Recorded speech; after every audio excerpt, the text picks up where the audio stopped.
안녕하세요. 경실련 도시개혁센터 도시대학 도시일반 강좌의 세 번째 강의 저출산 문제와 도시 대응 방안에 대하여 수업하도록 하겠습니다. 오늘은 한양대학교 이수기 교수님을 모시고 강의를 듣고요.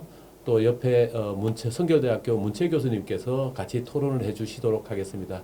이수기 교수님이시고요. 문채 교수님이십니다. 네. 반갑습니다. 네. 그럼 이수기 교수님 강의 시작해 주시죠. 네. 그럼 시작하도록 하겠습니다. 저출산 대응 국토도시공간 계획 방향에 대해서 발표를 하도록 하겠습니다. 언제든지 토론 좀 해주시면 고맙겠습니다. 네. 목차입니다. 목차는 한 5장으로 구성이 되어 있고요. 배경 및 현황, 그 다음에 저출산 원인하고 공간계획, 그 다음에 저출산이 국토도시공간계획에 미치는 영향, 그 다음에 계획 및 정책, 결론 이런 순서로 진행을 좀 해보도록 하겠습니다. 첫 번째 장입니다.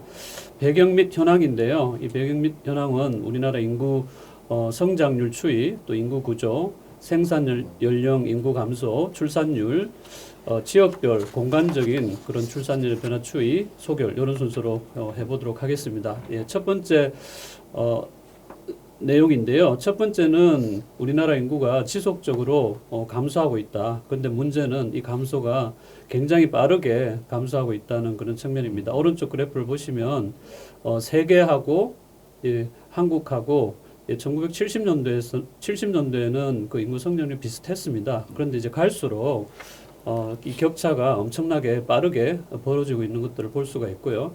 왼쪽에 그림을 보시면 세계 인구하고 우리나라 인구 추이를 보시면은 이제 한 2020년 정도를 이제 기점으로 해서 우리나라 인구는 5,200만 명에서 이제 감소 추세로 접어들고 있고 세계 인구는 또 완만하게 계속 상승하고 있는 추세를 볼 수가 있습니다. 이런 인구 추세는 결국은 인구 구조의 변화를 가져오게 되고 특히 중요한 생산 연령 인구의 이제 감소를 가져오게 되는데요. 이 왼쪽에 그림 3을 보시면은 세계 인구하고 한국의 인구 구조를 보시면은 우리나라 인구 구조가 2070년대 고령 인구가 엄청나게 늘어나는 것들을 볼 수가 있습니다. 그리고 젊은 층 인구가 굉장히 줄어들고 있다 이렇게 보시면 되겠고요. 보통 여기 생산 연령 인구가 이게 경제활동 인구 얘기하시는 거죠, 그죠? 맞습니다. 네. 14세에서 60세, 65세까지. 네, 맞습니다. 예, 이 경제 활력이 굉장히 중요한 인구이기 때문에 이 인구 지표는 대단히 중요하다라고 볼 수가 있겠고요. 예, 오른쪽 그래프 같은 경우에도 생산 연령 인구의 구성비가 세계 평균하고 봤을 때 2030년 정도를 기점으로 해서 완전히 변한다 이렇게 보시면 되겠습니다. 다음 슬라이드로 넘어가겠습니다. 다음 슬라이드는 대부분 아시는 슬라이드라고 생각이 되는데요. OECD 국가들하고 한번 비교를 해봤을 때도 우리나라 그 합계 출산율이 가장 낮습니다. 가장 낮고 제일 오른쪽에 있는 우리나라 그래프를 보시면 아시겠지만 2010년하고 2020년 이렇게 보시면은 그 감소 폭이 다른 OECD 국가에 비해서도 너무 현저하게 감소하고 있다. 이렇게 지금 2020년에는 심각합니다. 네. 그래도 1.59 이렇게 돼 있는데 지금은 0.81명이죠. 네, 세계 최저입니다. 예, 그렇죠. 네, 심각한 수준이다. 이렇게 보시면 되겠습니다. 보통 이 합계 출산율이 보통 2.07 정도가 돼야지 이제 인구 수준이 그대로 유지된다고 하는 수준이잖아요, 그죠? 맞습니다. 네. 그게 우리나라 같은 경우는 1983년 정도에 그 2.07 이하로 떨어진 것 같더라고요. 네. 예, 다음입니다. 이런 합계 출산율은 결국 출생아 감소 때문에 일어나는 현상인데요. 예, 왼쪽에 그래프를 보시면 우리나라 2020년도 합계 출산율 이렇게 보시면은 출생아 수가 한 26만 명. 예, 전년도 대비해서도 이렇게 한 1,000명 이상 감소를 해서 4.3% 감소가 일어나고 있고요. 또 다른 큰 문제는 오른쪽 그래프를 보시면은 연령별로 이 출산율을 보시면은 출산율이 전체적으로 낮아지면서도 이 고령자들의 어떤 출산율이 조금 더 늘고 있어서 고령자들은 아무래도 이제 아이를 적게 갖거나 또 이제 갖지 못하는 그런 현상들이 많기 때문에 이런 현상들도 좀 걱정스러운 현상이라고 볼 수가 있겠습니다. 요즘 출생아 수를 보면은 사실은 이게 모든 부분에 영향을 줄 것 같은데요. 네. 우리나라에서 지금 요 그래프에서 보면은 우리나라가 100만 명 이상으로 태어났던 것이 딱 두 해 같아요. 1970년과 71년 이 두 해만 딱 100만 명이 넘었고요. 네. 뭐 사실은 저희 60년대생 같은 경우도 한 80만, 90만씩 이렇게 태어났었거든요. 그게 이제 베이비 부머. 그렇죠. 베이비 부머들이 이제 네. 54년생부터 1차 베이비 부머들이 이제 54년부터 한 63년까지 제 2차 베이비 부머들이 이제 한 68년에서 70몇 년생들까지 이제 1, 2차로 구분되는데 그랬던 것이 이제 지금 뭐 태어난 사람들이 20만 명대니까요. 거의 그때 기준으로 하면 거의 4분의 1 정도 수준으로 지금 떨어지는 이런 상황인 것 같습니다. 맞습니다. 네. 네. 예, 다음으로 넘어가겠습니다. 이런 출산율 감소가 우리나라 같은 경우에는 또 지역별로 상당히 이제 격차가 있는 것들을 볼 수가 있는데요. 이 왼쪽에 이 그래프를 보시면 예, 우리나라의 주요 시도 예, 그 출산율의 그 변화를 그냥 2020년하고 2021년만 비교를 해본 겁니다. 1년 차입니다. 1년 차. 예, 그래서 회색 점은 2020년이고 예, 여기 막대 그래프는 예, 2021년 현황인데요. 예, 1년임에도 불구하고 이렇게 지역별로 이 출산율이 상당히 감소하고 있다. 이렇게 보시고 유독 딱 한 군데는 다릅니다. 한 군데는 여기 광주를 보시면 예, 광주를 보시면은 광주만 출산율이 지난 2020년에서 2021년까지 좀 늘었어요. 1년 사이에. 예, 1년 사이에 늘었는데 요 원인은 좀 제가 찾아봤습니다. 찾아보니까 광주 특히 이제 전라북도나 전라남도에서는 이 출산율을 굉장히 지금 심각하게 생각을 하고 있고 많은 정책을 시도를 하고 있더라고요. 근데 이게 증가했다고 해서 절대적인 수치 자체는 많이 태어난 건 아니고요. 워낙 이제 비율이기 때문에 그래도 상대적으로 정책에 좀 효과가 있었다 이렇게 보시면 되겠습니다. 근데 이런 걸 보면은 그래도 정책이 중요하다는 거는 알 수가 있겠네요. 그렇죠. 네. 예, 여기에서 이렇게 좀 감소폭이 적은 곳들은 대도시는 제외하고요. 예, 대도시는 정말 이게 감소폭이 좀 심하고 이제 군 지역들은 그 정책에 따라 가지고 좀 효과가 있는 것으로 나타나고 있습니다. 예.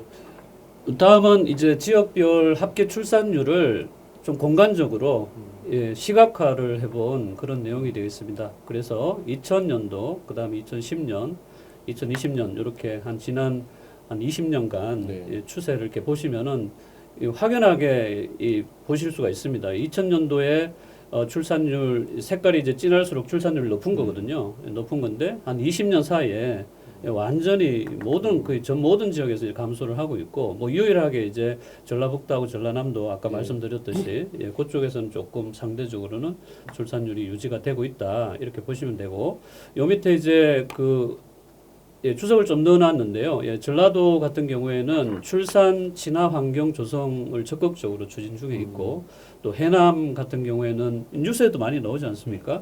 예, 지원금뿐만 아니라 출산 신생아 신문에도 게재를 하고 예, 출산 축하용품도 막 예, 지자체에서 제공을 하고 신생아여 장명도 도와주고 또 아빠 캠프 이런 것들을 추진해가지고 어떻게든 출산율을 끌어올리기 위해서 많은 노력을 기울이고 있다 이렇게 보시면 되겠습니다.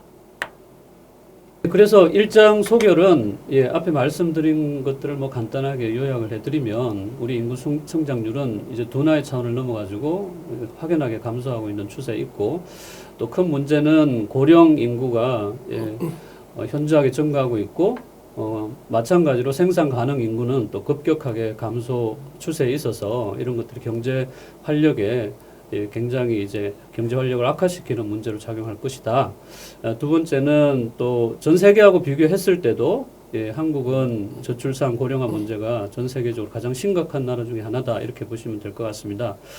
그 다음에 또 개인 및 지역별 저출산 현상 심화 현상을 볼 수가 있고요. 지역별로도 합계 출산율의 차이가 크다.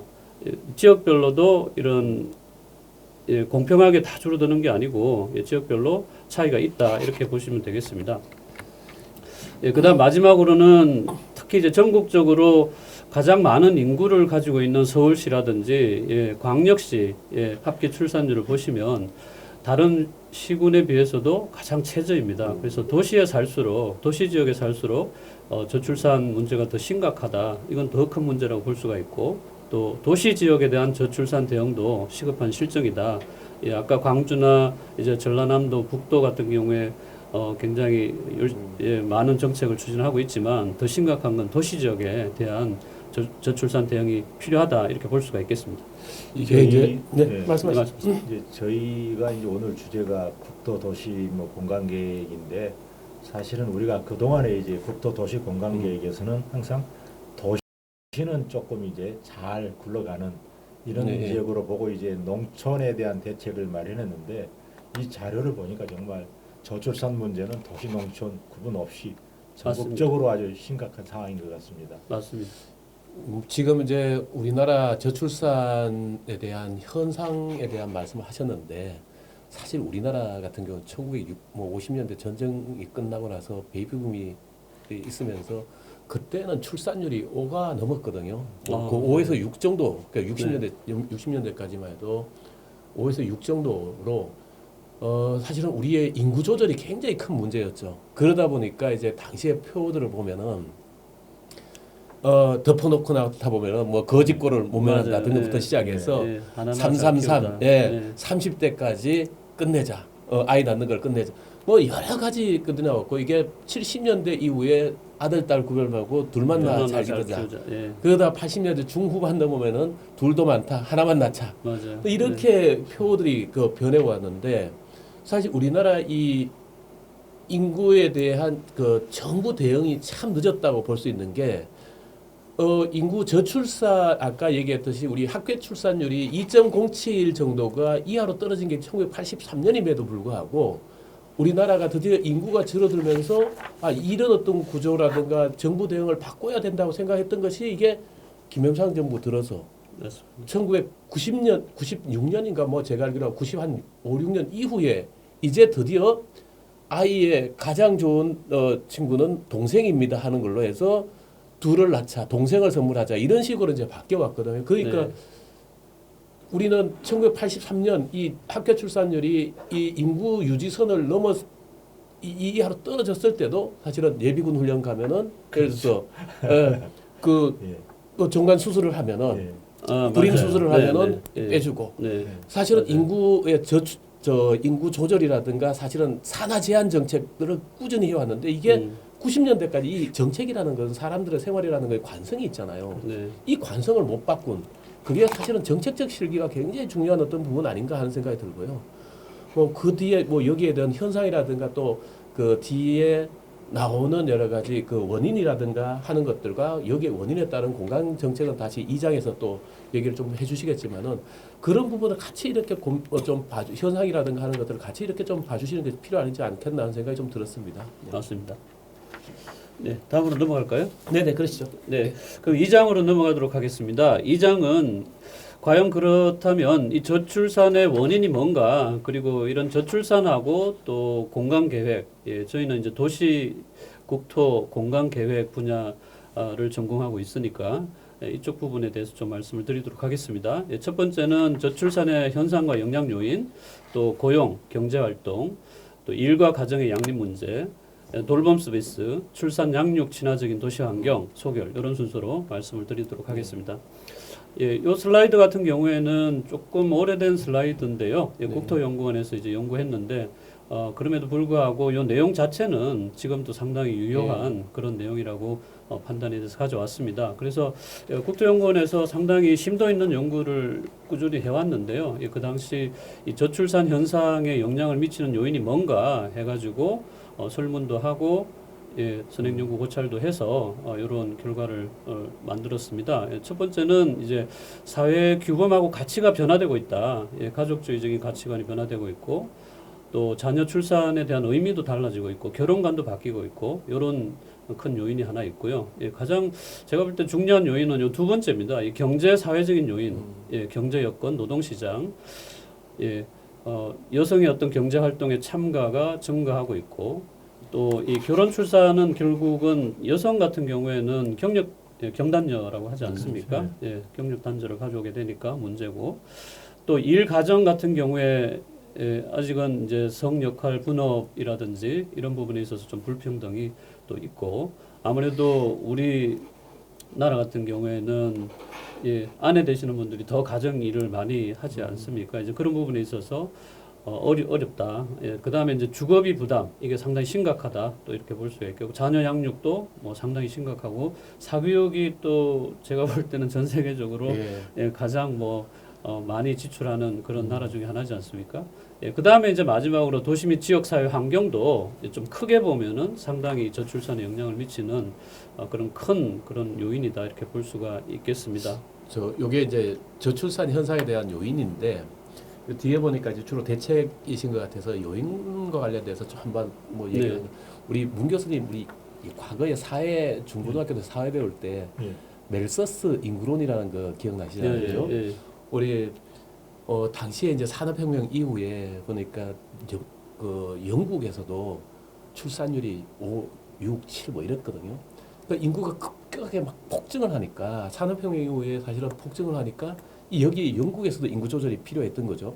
그렇죠. 그래서 인구는 기하급수적으로 늘어나고 식량은 산술급적으로 늘어나기 때문에 이 구조를 못 깨면은 결국은 사회가 망한다. 이렇게 사실은 붕괴된다 이렇게 얘기를 했는데 그래서 멜서스라는 사람이 대책으로 내세운 것이 사실은 우리 많이 안 알려졌는데 그래서 이 사람은 초기에 사실 신부인데 이분이 처음에는 어떻게 됐냐 하면은 익명으로 이제 내면서 전쟁이든 전염병이든 또는 이제 이런 여러 가지를 통해 갖고 인구를 조절해야 된다. 맞습니다. 굉장히 강하게 폈죠.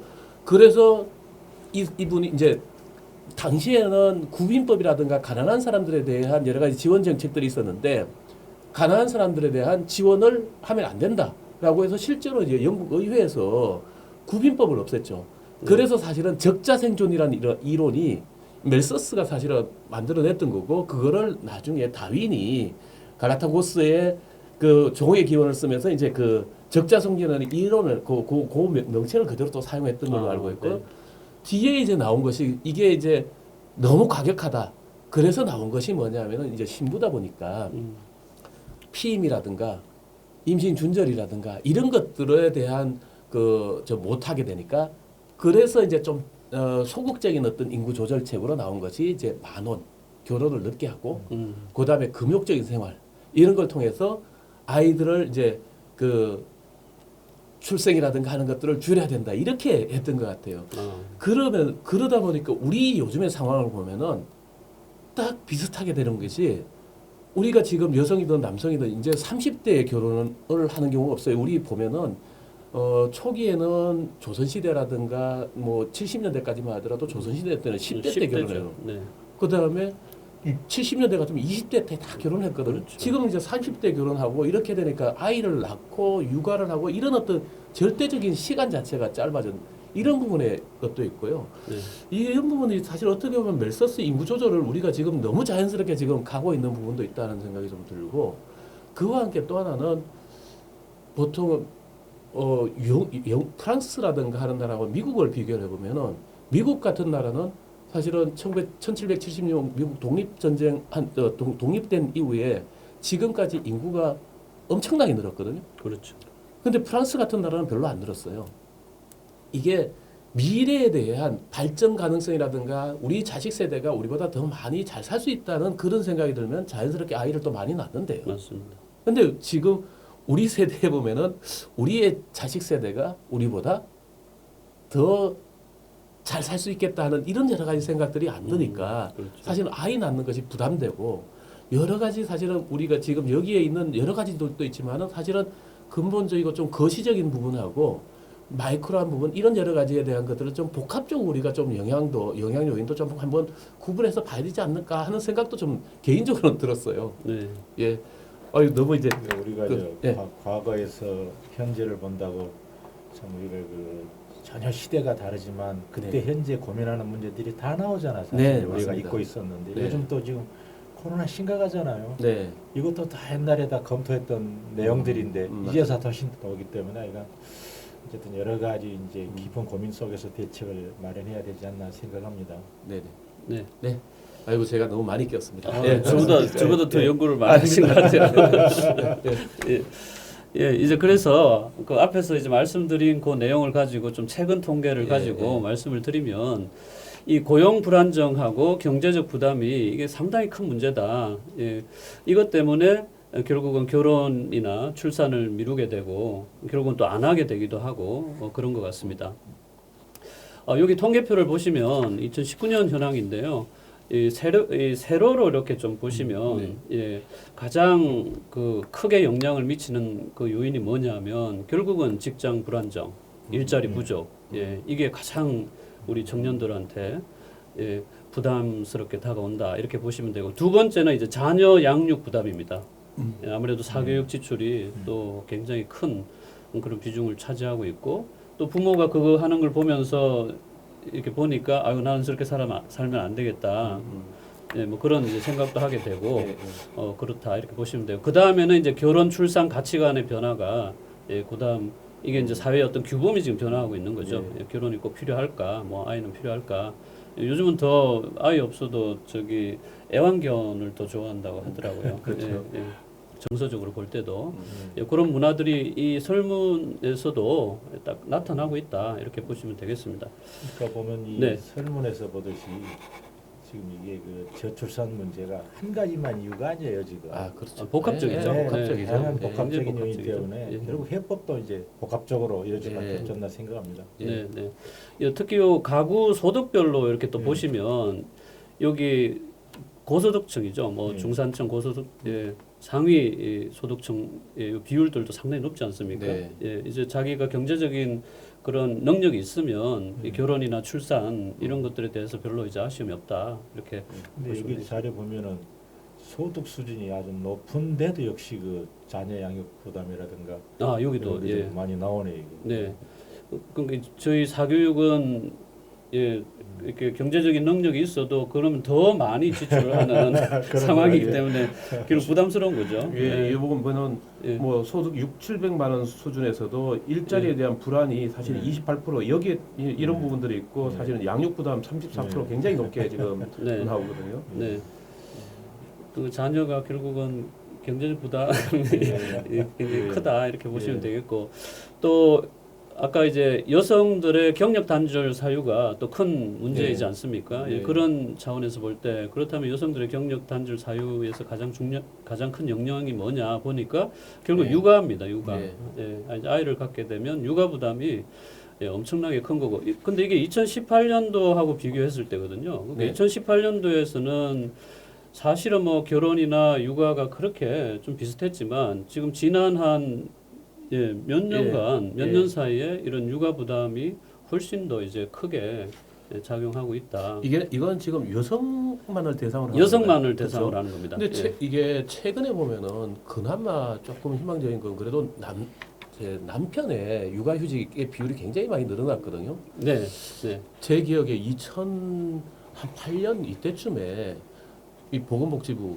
쪽 공무원이었던 것 같은데요. 사무관이 육아휴직을 한다고 해서 네. 옆에서 뭐 이런 얘기 해도 될지 모르겠는데 별 또라이가 다 있다 뭐 이런 식으로 얘기를 했었는데 지금은 사실은 사회적 분위기가 많이 바뀌었거든요. 네, 공무원에서 그럴 수 있죠. 네, 그렇죠. 예, 근데 어쨌든 여기 2020년하고 2021년을 보시면 그래도 이제 완만하게 네, 조금 꺾이고 있고, 네. 뭐 요즘은 육아휴직도 남자들 같은 경우에도 좀 주변에 볼 수 있거든요. 예, 최근에 와서 많이 네. 좀 늘었죠. 네. 뭐 예, 다음으로 예, 넘어가겠습니다. 예, 예. 다음은 우리 영유아 돌봄 체계 서비스에 관한 내용입니다. 이 첫째아를 출산한 가구 중에 이제 둘째아 출산을 단념하는 이유는 실제로 낳아서 키워보니까 우리 애들을 봐줄 맞벌이 같은 경우에도 그렇고 애들을 봐줄 그런 보육시설 또 네. 유아 시설 그런 것들이 상당히 부족하다. 그리고 또 그게 공간적으로 상당히 불평등하게 이제 존재하고 있어가지고 네. 특히 도시 지역에 좀 많이 집중하고 있고 농촌 지역 같은 경우에는 상당히 이제 열악한 그런 상황이다 이렇게 보시면 되겠고 그렇지만은 뭐 저희 교사 그 영유아 교육 보육 이용률 자체는 OECD 평균보다는 좀 높습니다. 근데 문제는 뭐냐면 이제 저희가 그 교사들의 숫자가 지금 이제 감소 추세에 있습니다. 감소 추세고 요즘 뭐 교사라는 직업을 또 많이 선호했고 그렇지만 예, 예. 갈수록 학생 수도 줄고 아이들 숫자도 줄고 있기 때문에 교사 지원자 수도 줄게 되고 그러다 보니까 이제 교사의 어떤 예. 질도 떨어지게 되고 이게 좀 악순환이 될 수 있는 그런 여지가 있습니다. 요게 이제 교사의 부분도 있지만은 저는 이제 충주에 살고 있는데요. 제가 이제 충주에 있는 당시에는 충주대학교고 지금은 이제 한국교통대학교로 바뀌었습니다만은 제가 거리로 가서 1년 있다 결혼을 했거든요. 우리 집사람은 네. 인천에서 초등학교 교사를 하다가 충주로 내려왔어요. 네. 결혼을 제가 96년에 학교에 가서 97년에 결혼을 했는데 결혼하고 98년에 우리 아이를 낳았거든요. 그러다 보니까 이제 충주엔 저도 그렇고 우리 집사람도 아무런 연고가 없었어요. 그런 상태에서 아이를 낳고 나니까 아이를 케어할 수 있는 돌볼 수 있는 방법이 없어요. 그래서 그렇죠. 예. 저희가 그나마 둘이 집사람은 이제 교사였기 때문에 출퇴근 시간이 비교적 일정했고 그렇죠. 좀 괜찮았어요. 그래서 저희 아이를 우리 같은 아파트 단지에 있는 아주머니를 찾아서 아침에 8시 정도에 맡기고 저 집사람이 이제 좀 5시에 퇴근을 하니까 퇴근을 하면서 데리고 오고 그런데 또 보니까 계속 낮에 재웠나 봐요. 밤에 와서 안 자고 밤에 울고 그러니까 저희도 못 자고 다시 또 데려다 주고 이렇게 이제 굉장히 힘들게 했고요. 그러다 보니까 휴직을 안 할 수가 없고 그런 상태에서 또 저희 뭐 어쨌든 용기 있게 둘째를 낳았는데요. 둘째 낳고 바로 3년간 휴직을 했어요. 그나마 저희 이 초등학교 집사람은 교사를 했기 때문에 휴직이라든가 하는 것들이 가능했고 케어를 할 수 있었으니까 할 수 있는데 일반 우리 그 민간이 운영하는 회사를 다녔다 그러면은 거의 뭐 직장 생활을 계속 하기 힘들었을 거예요.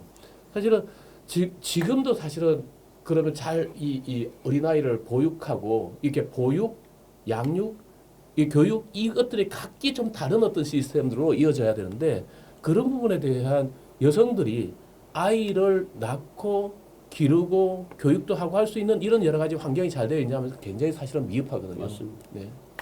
여기 이제 교사 문제를 지적을 했습니다만 이제 네. 결국 또 가장 핵심적인 거는 우리가 어쨌든 초등학교 이후에는 뭐 정규 교육 네네. 시스템에 들어가는데 이제 영유아하지 않습니까? 맞습니다. 네. 그럼 이제 그 초등학교 들어가기 전에 대한 그 아주 어린 아이들은 더더욱 이제 케어가 네네. 필요한데 이런 아이들에 대한 교육에 대한 어떤 질이라든가 이런 게 가장 심각하지 않나 생각이 들어요. 이게 아프리카 속담이 있다고 그랬나요? 뭐 아이는 개인이 낳지만은 그 키우기는 마을이 키운다. 전체가 같이 네. 키운다. 사실은 그 개념들이 우리가 너무 사실은 부족했던 것 같아요. 이게 뭐 굉장히 경쟁 시대에 너무 사실은 공동체 의식보다는 개인주의적인 어떤 부분들이 강하다 보니까 네.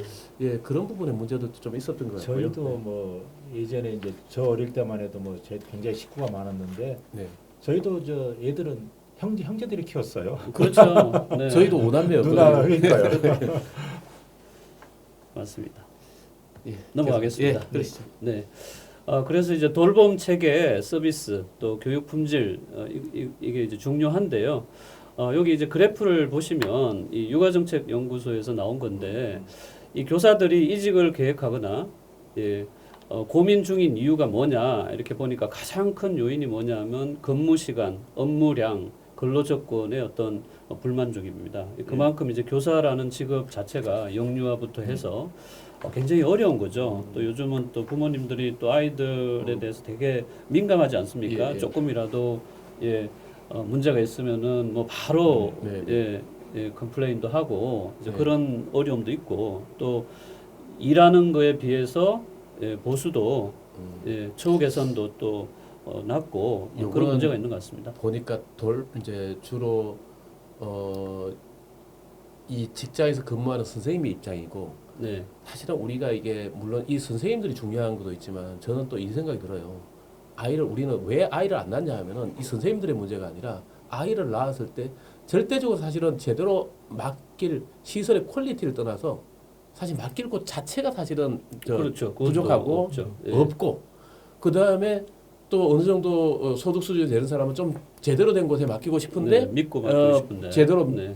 믿을 수가 없는 사실은 아이를 혹시 우리 아이들을 뭐 좀 해코지 않을까? 네. 뭐 요즘에도 가끔 우리가 그 언론에서 많이 보잖아요. 나오죠. 네.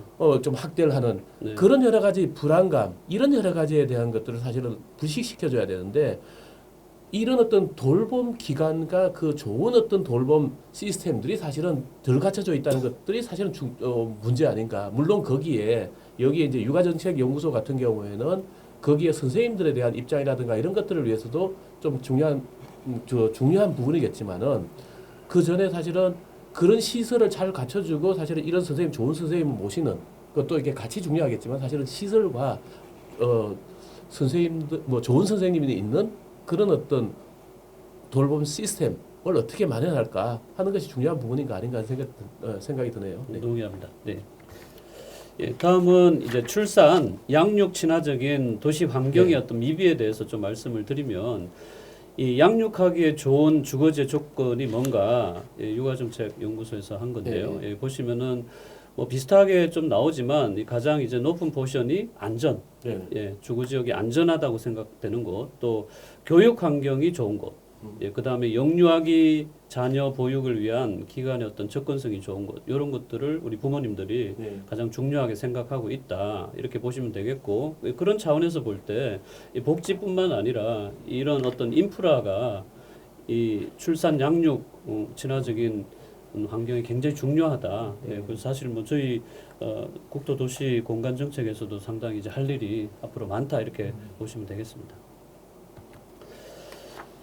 예, 그거하고 이제 관련돼서 이렇게 보시면은 상당히 이제 정부에서도 많은 노력을 기울이고 있습니다. 아이들 안전을 위해서도 그렇고 많은 노력을 기울이고 있지만, 예를 들어 스쿨존 같은 경우에요. 통계를 제가 좀 뽑아봤습니다. 2007년부터 2021년까지 서울시 스쿨존에서 발생한 교통사고 건수를 보면 이게 많이 된 것 같은데요. 많이 옛날에 비하면 상당히 많이 노력은 개선됐죠. 했지만 여기 건수를 보면 50건에서 15년에 74건, 코로나 전인 19년에 95건이에요. 계속 증가했네요. 예, 네. 그 서울시 같은 경우에는 지금 인구도 사실 느는 것도 아닌데 또 불구하고 이 스쿨존에서 이런 교통사고가 많이 감소하고 있지도 않고, 혹시 네. 이거는 스쿨존 자체가 늘어서 그런 거 아닐까요? 뭐 과거에는 스쿨존으로 지정을 안 그거 했다가 그거 좋은 지적이십니다. 그래서 네. 숫자가 적었는데 이게 스쿨존이 늘어나니까 네, 그 역시. 영향도 있지 않을까 하는 생각이 들어요. 지금 맞습니다. 보니까. 네. 그런 것도 있지만 이제 네. 요 사진을 보면 네.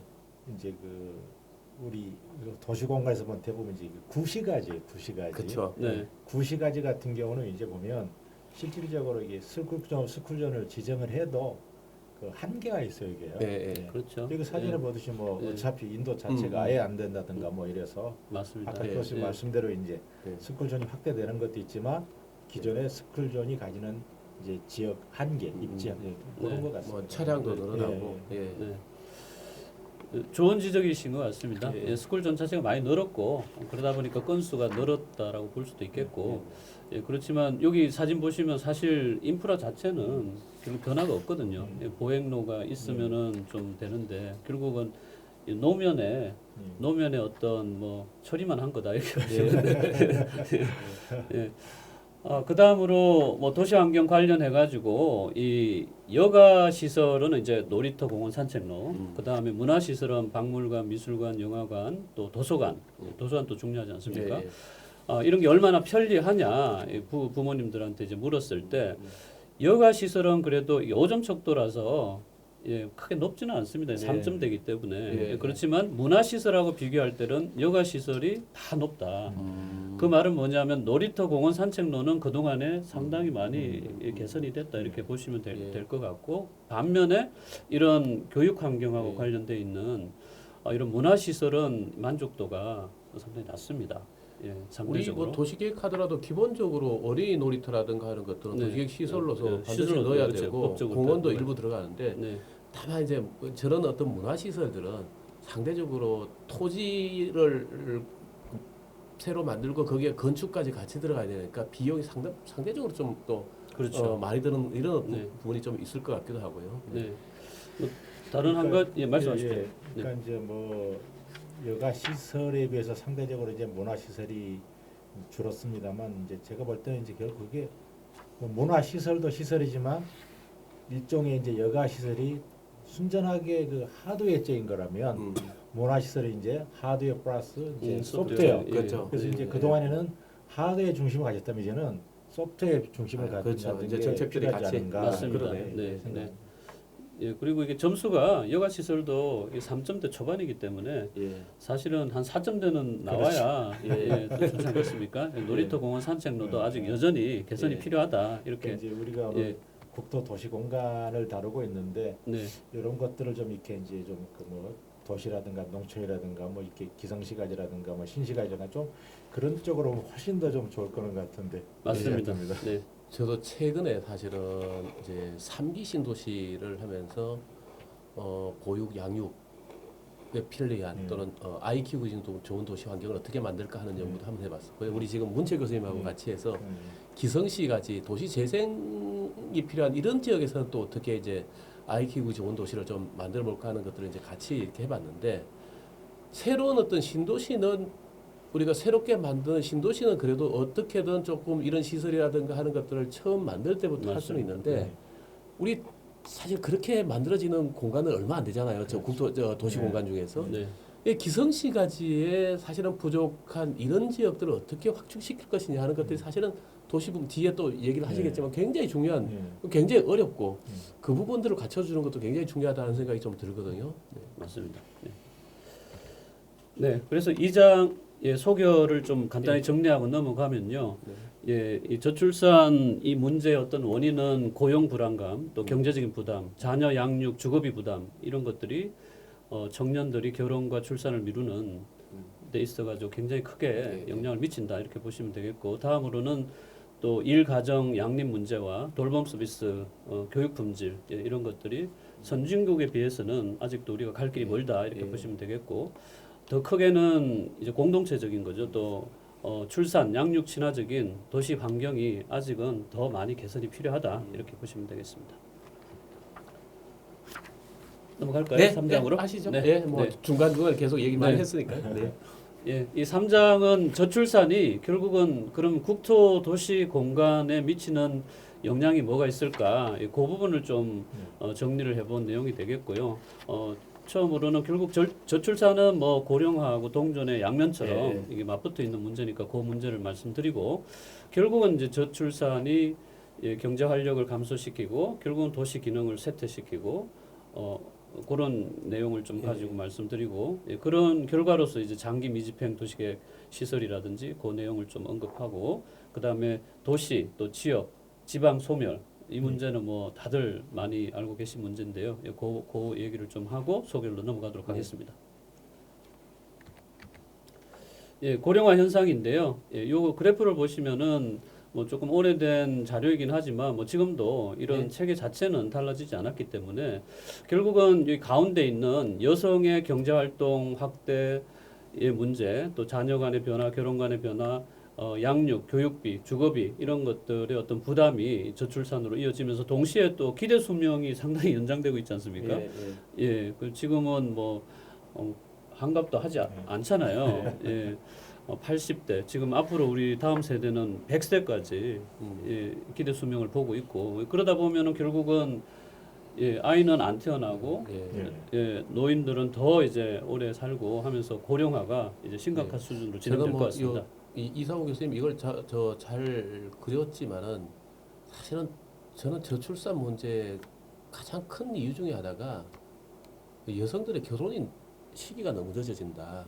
남자들도 그렇고. 사실은 아까 또 얘기했습니다. 멜서스 만 원을 이제 그 인구 조절의 그 중요한 대책으로서 만 원을 얘기했듯이 늦게 결혼하는 것을 얘기했듯이 지금 제가 아주 좀 농담스럽게 얘기하면은 제가 결혼을 하면서 우리 할머니 외할머니한테 집사람하고 인사를 하러 갔어요. 그래서 저희 외할머니가 이라 네가 올해 몇 살이냐 그래서 예 제가 올해 33입니다 그랬거든요. 그랬더니 우리 외할머니가 아이고 야야 네가 벌써 그렇게 됐구나. 내가 결혼했더니 우리 시아버지 나이가 32이었다 그랬거든요. 아, 그래요. 그 우리 외할머님은 15세에 결혼을 해서 그렇죠. 만 49세까지 가임 기간을 생각하면 한 30년을 아이를 낳았거든요. 그 저희 집사람 생각하면은 그러면 실제로 아이 낳을 수 있는 경우는 확실히 줄어들고 그렇죠. 또 상대적으로 첫 출산을 몇 살에 하느냐가 사실은 이제 중요하잖아요. 그렇죠. 나이 들어서 네. 둘째, 셋째는 낳을 수 있는데 40대 돼서 초산하기는 좀 어려운 부분이 있고 네. 이 결혼 만원이라는 것이 어떻게 보면 굉장히 중요한 부분 아닌가. 그리고 또 80년대 같은 경우에 보면 30대 미혼율이 제 기억에 5%가 7%가 이하였어요. 근데 네. 지금은 30대 초반에 결혼을 하지 않, 초반까지 결혼 안 하잖아요. 네, 맞습니다. 네네. 네. 아이고 제가 뭐 너무 많이 끼어들은 것 같습니다. 아, 예. 좋습니다. 네. 예, 그다음에 이제 결국은 이제 고령화 현상이 굉장히 심화되고 있고요. 예, 그래서 정부에서도 2005년도에 네. 예, 저출산 고령사회 기본법을 제정해서 예, 대책을 계속 수립하고 1차, 2차, 3차로 진행을 하고 있습니다. 그래서 보통 이제 고령 사회에 이제 진입을 했고 7년 만에 저희가 초고령 사회 진입을 할 걸로 한 생각을 하고 있고요. 20%가 넘으면 예, 65세 인구 20%가 넘으면 이제 초고령 사회로 그렇죠. 들어가고 뭐 7%, 예, 7%가 네, 이제 고령화 사회 뒤에 고령화 있습니다. 사회, 예, 예, 그렇죠. 네. 그래서 2050년대 한국의 고령 인구 비율이 한 40%를 초과할 걸로 지금 보고 있습니다. 이거 어마어마하게 는다고 봐야 되겠죠. 예. 예, 그래서 고령화 현상은 결국은 이제 여러 가지 파급 효과를 가지고 있는데요. 저출산 고령화는 결국은 공급을 줄이게 되고 경제 인구 활동을 감소시키고 뭐 생산성도 하락하게 되고 경제 성장이 둔화되게 되고 그러다 보면 이런 예, 경제 성장의 둔화 이런 것들은 지역 격차도 또 늘리게 예, 되고 그렇죠. 개발 수요도 감소시키면서 지방 쇠퇴를 가져오고 또 농촌은 또 말할 네. 것도 없고요. 뭐 그런 여러 가지 이런 것들이 결국은 이제 고령 친화적인 도시가 앞으로 굉장히 중요하고 이걸 어떻게 관리해 나가고 개발해 나갈 것인지 예, 그게 이제 필요하다. 그 말씀을 좀 드리고 싶습니다.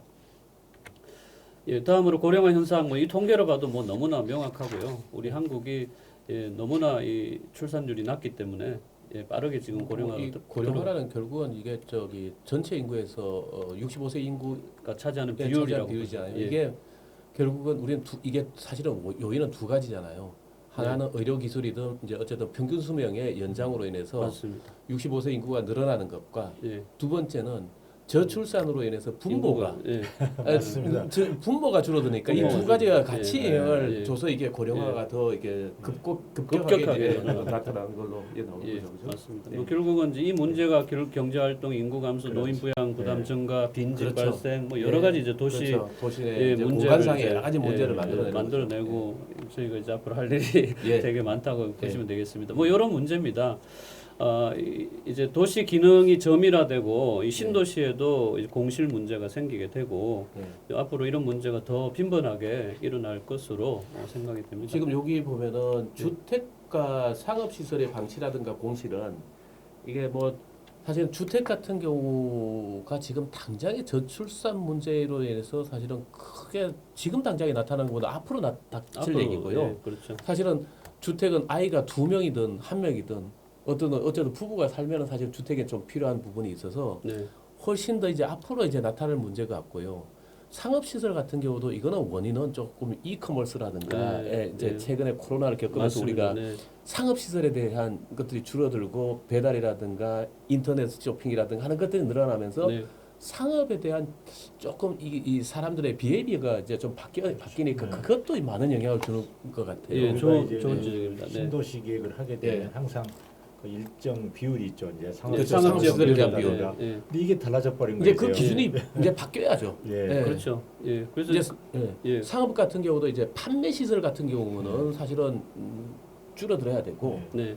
근데 뭐 우리가 미장원이라든가 뭐 이런 어떤 개인 서비스업들은 사실은 상대적으로 보면은 그대로 유지되거나 유지가 오히려 되고. 이제 네. 우리의 소득 수준에 따라서 오히려 거기는 빈도가 높아진다든가 또는 1인당 차지하는 공간 면적을 늘려야 된다든가 고급화에 따라서 그런 부분하고 좀 상업시설 자체에서도 좀 다른 어떤 특성들이 나타날 것 같다는 생각이 좀 들기도 합니다. 네, 맞습니다. 뭐 신도시 같은 경우에는 사실은 그 상업 시설 면적을 잡을 때 좀 네. 과도하게 잡아버리면 또 이런 현상이 나타날 수도 있기 때문에 이 현상은 좀 복합적으로 봐야 될 것 같습니다. 그리고 이제 네. 그 개발업자 입장에서도 상업용지가 이제 주거용지나 이런 데서 비싸게 팔거든요. 그렇죠. 그래서 계속 또 과도하게 잡았던 면도 있죠, 사실. 그러니까 네. LH 등 네. 뭐 이런 네. 어떤 기관들에서 이걸 크게 줄이지 않고 싶죠. 예. 네.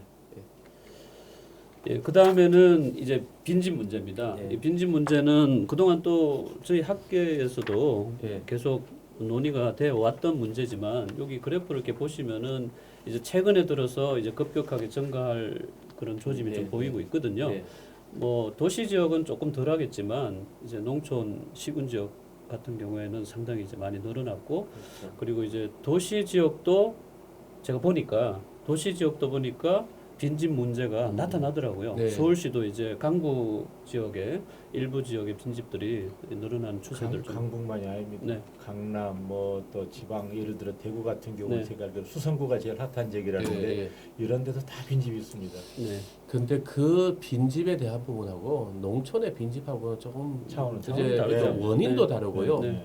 대책들도 다르고 네. 사실은 그러면 서울의 빈집에 수요가 없냐? 수요가 없는 것이 아니라 거기는 사실은 이제 맞습니다. 당장에 지금 개발하려고 하니까 사업성이라든가 다른 어떤 네. 부분 때문이고 놔두는 거죠. 예, 그냥. 그래서 이제 네. 사실은 오히려 경제적인 어떤 관점에서 저희가 조금 더 지나면 더 나아질 수도 있고 여러 가지 다른 어떤 그 고민들을 하는 부분이고 사실 농촌 지역이라든가 중소도시에서의 빈집은 절대적 수요가 사실은 없는 부분. 없죠. 그래서 예. 두 개의 원인이 다르기 때문에 또 바라보는 뭐 대책이라든가 이런 것들도 좀 달라져야 처음에 될 것 이제 같습니다. 좀 제가 지역을 얘기하면 뭔데 예전에 지방의 어느 도시를 꽤 큰 도시를 갔는데 네, 어떤 이제 특정 지역에 굉장히 빈집이 많아요. 네, 네, 네. 근데 많은 이유가 보니까 그 지역이 이제 어떤 재개발에 대한 기대치가 높은 지역이었어요. 그렇죠. 그래서 예. 외지인이 이제 그걸 사놓고 그냥 사놓고 방치하는 방치하는 거예요. 그렇죠. 근데 예. 의외로 많더라고요. 예. 그런 게. 맞습니다.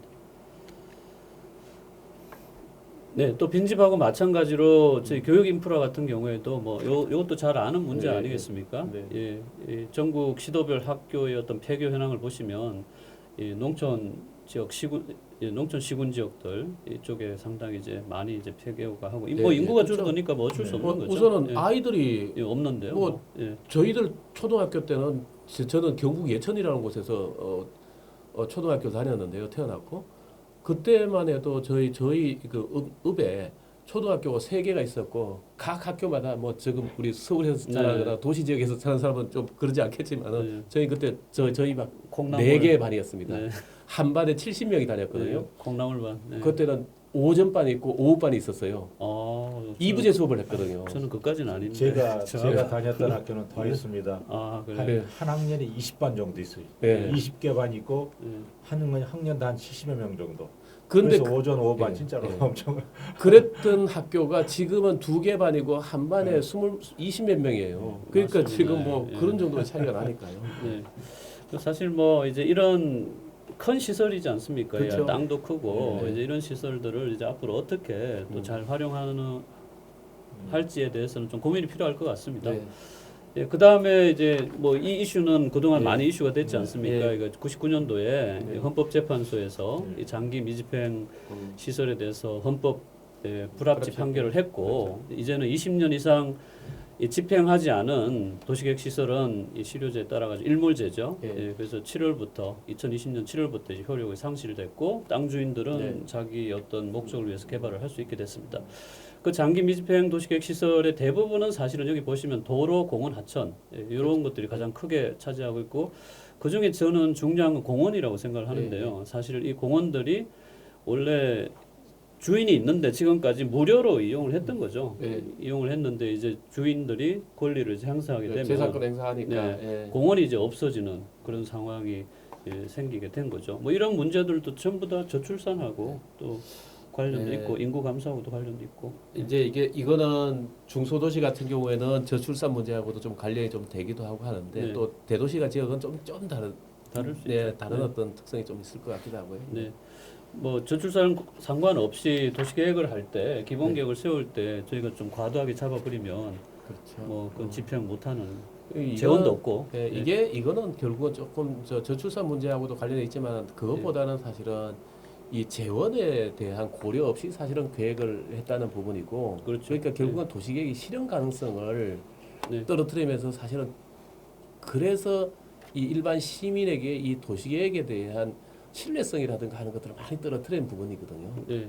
지금 이게 이제 저출산하고는 이제 직접적인 관련은 좀 떨어집니다만 이제 장기 미집행 도시설이 굉장히 문제가 많은 게 여기 이제 자료에 보듯이 헌법 이제 불합치 판결로 이제 네네. 뭐 이제 기존의 미집행 도시시설을 해제를 해줘야 되는데 문제는 지금도 이제 그 미집행이 뻔히 보이는 시설들의 지정이 많아요. 예. 이를테면 이제 그 개발제한구역 이 도시 외곽에 있는데 개발제한구역을 해제하기 위해서는 뭐 지구 단위 계획을 수립해야 되는데 이때 이제 공원이나 주차장들을 이제 지정하거든요. 근데 네. 사실 개발제한구역이라는 게 도시 외곽에 녹지가 아주 많은 지역이에요. 네, 근데 네. 거기에다 공원 지정해봐야 되지도 않고 또 10년 지나면 또 미집행이 되거든요. 그러니까 네. 그런 문제도 굉장히 좀 심각했던 것 같아요. 네. 네, 넘어가도 될까요? 네. 네. 그러시죠. 예, 그래서 이제 결국은 이런 저출산 또 이 고령화 문제가 보시면 아시겠지만 결국 지방 소멸 또는 그걸 나아가서 이제 지역 소멸 또 그게 더 이제 진행되면은 도시까지 좀 위험을 국가 소멸까지 얘기 국가 나오죠. 소멸까지 네. 얘기 나오는데요. 저는 개인적으로 예. 소멸이라는 단어를 굉장히 안 좋아합니다. 좋은 단어는 아니죠. 아니 저는 정책적으로도 네, 지방 소멸이라고 얘기를 하면은 사실은 이게 굉장히 자극적이어서 자 이런 지역에 지방이 소멸할 위기가 있으니까 여기에 사람들이 많이 가서 살아야 된다 그러면 반대예요. 거기에 누가 살고 있는 가겠어요? 입장에서 네, 보면은 누가 가겠어요? 곧 소멸될 지역에 왜 가서 살아야 돼요? 오히려 있는 사람까지 나가야 되는 오히려 엑소더스를 가속화시키는 용어가 이게 지방 소멸이거든요. 소멸이라는 그럴 수 단어인데 있겠네요. 네. 그래서 오히려 그 기능 지역이라든가 저개발 지역이라든가 저발전 지역이라고 해서 정책적으로 좀 지원이라든가 하는 것이 필요한 지역이라고 얘기를 하면은 사람들이 그러면 조금 더 발전 가능성이 있어서 거기에 가서도 이런 걸 이렇게 살면은 나아질 수 있겠다는 생각을 하는데 소멸이라 그러면 여기는 분명히 끝이 보이는 지역이라고 되어 있거든요. 아까 인구가 왜 줄어드는 지역들을 보면 늘어나는 지역들은 많이 낙후하는 지역은 결국은 장래에 대한 발전이라든가 기대를 하게 되면은 가죠. 인구도 늘어나고 네. 사람도 늘어날 텐데 그런 부분에 대한 비전이 안 보이니까 기대를 할 수 없으니까 안 가기 때문에 안 간다는 건데 그래서 저는 소멸이라는 단어부터 참 잘못 쓰고 있는 거 아니냐 하는 생각이 용어가 듭니다. 이제 네. 그만큼 강조해서 그렇죠. 자극적으로. 대책을 좀 제대로 하자는 의미가 이제 깔려 있겠죠. 사실은 이게 일본에서 그렇죠. 일본에서 처음 쓰면서 네, 이것도 네. 저자가 썼는지 모르겠어요. 사실은 그런 책을 팔기 위해서는 사실은 자극적인 자극적인 제목을 단어를 써야 되고 이게 써야 출판사에서 사실은 그렇죠. 정하는 경우가 많잖아요. 맞습니다. 네. 이게 정말로 정책적인 차원에서 지방소멸이라는 말을 썼는지 아니면은 네. 책을 판매하기 위해서 사실 상업적인 차원에서 썼는지 사실은 상업적인 차원에서 썼던 걸 우리는 너무 비판하지 않고 행정이라든가 네. 정책에서 그대로 이 용어를 쓴다는 것도 저는 개인적으로 좀 뭐 네. 불만이에요. 예. 예, 제가 잘못 썼네요. 아닙니다. 지금 현재 쓰고 있으니까 지금 쓰신 거고요. 근데 네. 미디어에서도 네, 그렇죠. 지금 뭐 네. 너무 많이 쓰고 있는 용어이기는 합니다. 예, 어쨌든 이 지도를 보시면 네. 여기 파랗게 진하게 돼 있는 부분들이 전부 이제 이 인구 소멸 위험으로 가고 있는 그런 인구 감소 지역입니다. 그렇죠. 예, 그리고 그러니까 이제 보면은 이렇게 이제 인구 감소 지역을 이렇게 이제 표시를 했습니다만 이렇게 들여다보면 또 감소 지역보다도 실제 감소의 상태가 더 심각한 게 많아요. 네. 예를 들어 네. 이제 제가 작년에 뭐 이제 좀 어느 지방에 이제 몇 개 도시를 가봤는데 그 대부분의 도시가 한창 인구가 많을 때는 한 13, 4만, 그다음에 지금은 한 3, 4만. 그러니까 소멸 좀 감소 정도가 아니고 이거는 네. 급격히 감소하는 네. 그런 질의 문제가 또 있는 것 같아요. 네. 그리고 거기에 있는 사람들이 다 이제 고령화된 사람들. 예, 그렇죠. 그래서 다, 이제 예, 어르신들 뭐 거기에서 아이들이 어린아이 안 태어나고 그래서 비전이 사실은 잘 안 보이는 이런 어떤 상황들이죠. 맞습니다. 네. 뭐 비슷한 내용인데요. 예, 요거는 또 한국고용정보원에서 나온 그런 데이터를 좀 가공을 해서 보여드리는 겁니다. 여기 또 보시면은 한 5단계로 나눠져 있고 요 소멸 위험이 좀 보통인 지역들은 이제 수도권 이 서부 쪽 화성 예. 이쪽에 이제 일자리가 많지 않습니까? 일자리가 많고 딱 그 지역- 경부 축에 딱 예. 대전까지네요. 네, 대전 요 세종시 서울에서 세종시 요 예. 가운데 예. 그 외에 대도시 뭐 대구, 부산, 뭐 광주 요 정도 빼고는 전부 이제 소멸 위험 진입 단계, 그다음에 소멸 고위험 지역으로 나아가고 있다. 이렇게 보시면 되겠습니다. 네. 그래서 뭐 3장을 좀 정리를 해 보면 일단 예, 저출산 고령화 이 문제는 가속화되고 있고 빠르게 진행되고 있고 조만간에 저희 사회도 초고령화 사회로 들어간다 이렇게 보시면 되겠고 이 대책 마련이 시급하다. 예, 그 다음에 도시 기능이 이제 저밀화되면서 과다하게 공급된 각종 시설들이 방치되고 있고 도시 전체 밀도도 이제는 좀 낮아지고 있고 여기에 대한 대책도 필요하고 뭐 그런 또 현상하고 맞물려 가지고 장기 미집행 도시 군 계획 시설에 대한 대책도 필요하다. 예, 그 다음에 결국은 이 인구 감소로 인해 가지고 이런 소멸 문제가 이제 전국토적으로 심각한 영향을 미치기 때문에 여기에 대한 대책이 앞으로 필요하다 이렇게 볼 수가 있겠습니다. 이게 이제 결국은 저출산으로 인해서 나타나는 이렇게 복합적인 현상이라고 보는데 결국은 저출산이 고령화 현상을 좀 가속화시키는 거고 네. 물론 아까 얘기했지만은 고령화라는 것은 평균 수명이라든가 의료기술 발전이라든가 하는 것들이 같이 영향을 줬지만은 부모로서의 어떤 저출산 네. 숫자를 줄이기 때문에 그 영향이 나오고 맞습니다. 이게 이제 도시 기능의 저밀화라든가 하는 것들은 상대적으로 보면은 물론 저출산도 있지만은 인구 이제 불균형 발전 사실은 이제 수도권 집중이라든가 하는 것들에 따라서 지방 도시의 저밀화 지역 또는 중소도시의 저밀화 이런 부분이 같이 이제 나타나는 부분이고 사실은 소멸도 저출산과 함께 사실은 소멸에 대한 부분은 이게 결국은 저는 불균형 발전이 조금 더 큰 영향을 주는 것 아닌가 네. 하는 생각이 좀 들기도 합니다. 이게 물론 이제 그 저출산과 이게 다 같이 복합적으로 나타나는 현상이긴 맞습니다. 하고요. 네. 네. 사장은 이제 저출산 대응 사례들을 좀 말씀을 드리려고 합니다. 국내외 사례를 말씀드릴 거고요. 그 내용은 주거 정책, 뭐 직주 근접, 보육 환경, 아동 친화 도시, 여성 친화 도시, 또 스마트 축소, 뭐 스마트 디클라인이라고 하는 건데요. 네. 뭐 이런 부분 또 이런 저출산 관련 정책의 필요성과 한계, 소결 이렇게 진행을 하도록 하겠습니다. 여기에 보면은 이제 뭐 단순하게 저출산 부분만이 아니라 뭐 아까도 얘기했지만은 균형 발전이라든가 다른 부분과 같이 이제 연계가 되는 부분이고 결국은 도시 공간상의 문제가 하나의 뭐 원인과 하나의 대책으로만 되는 것이 아니다 보니까 조금 다른 부분하고 충족이 될 수도 있겠다는 말씀을 미리 하는 것도 미리 말씀드리는 게 필요할 것 같습니다. 그렇습니다. 네. 네.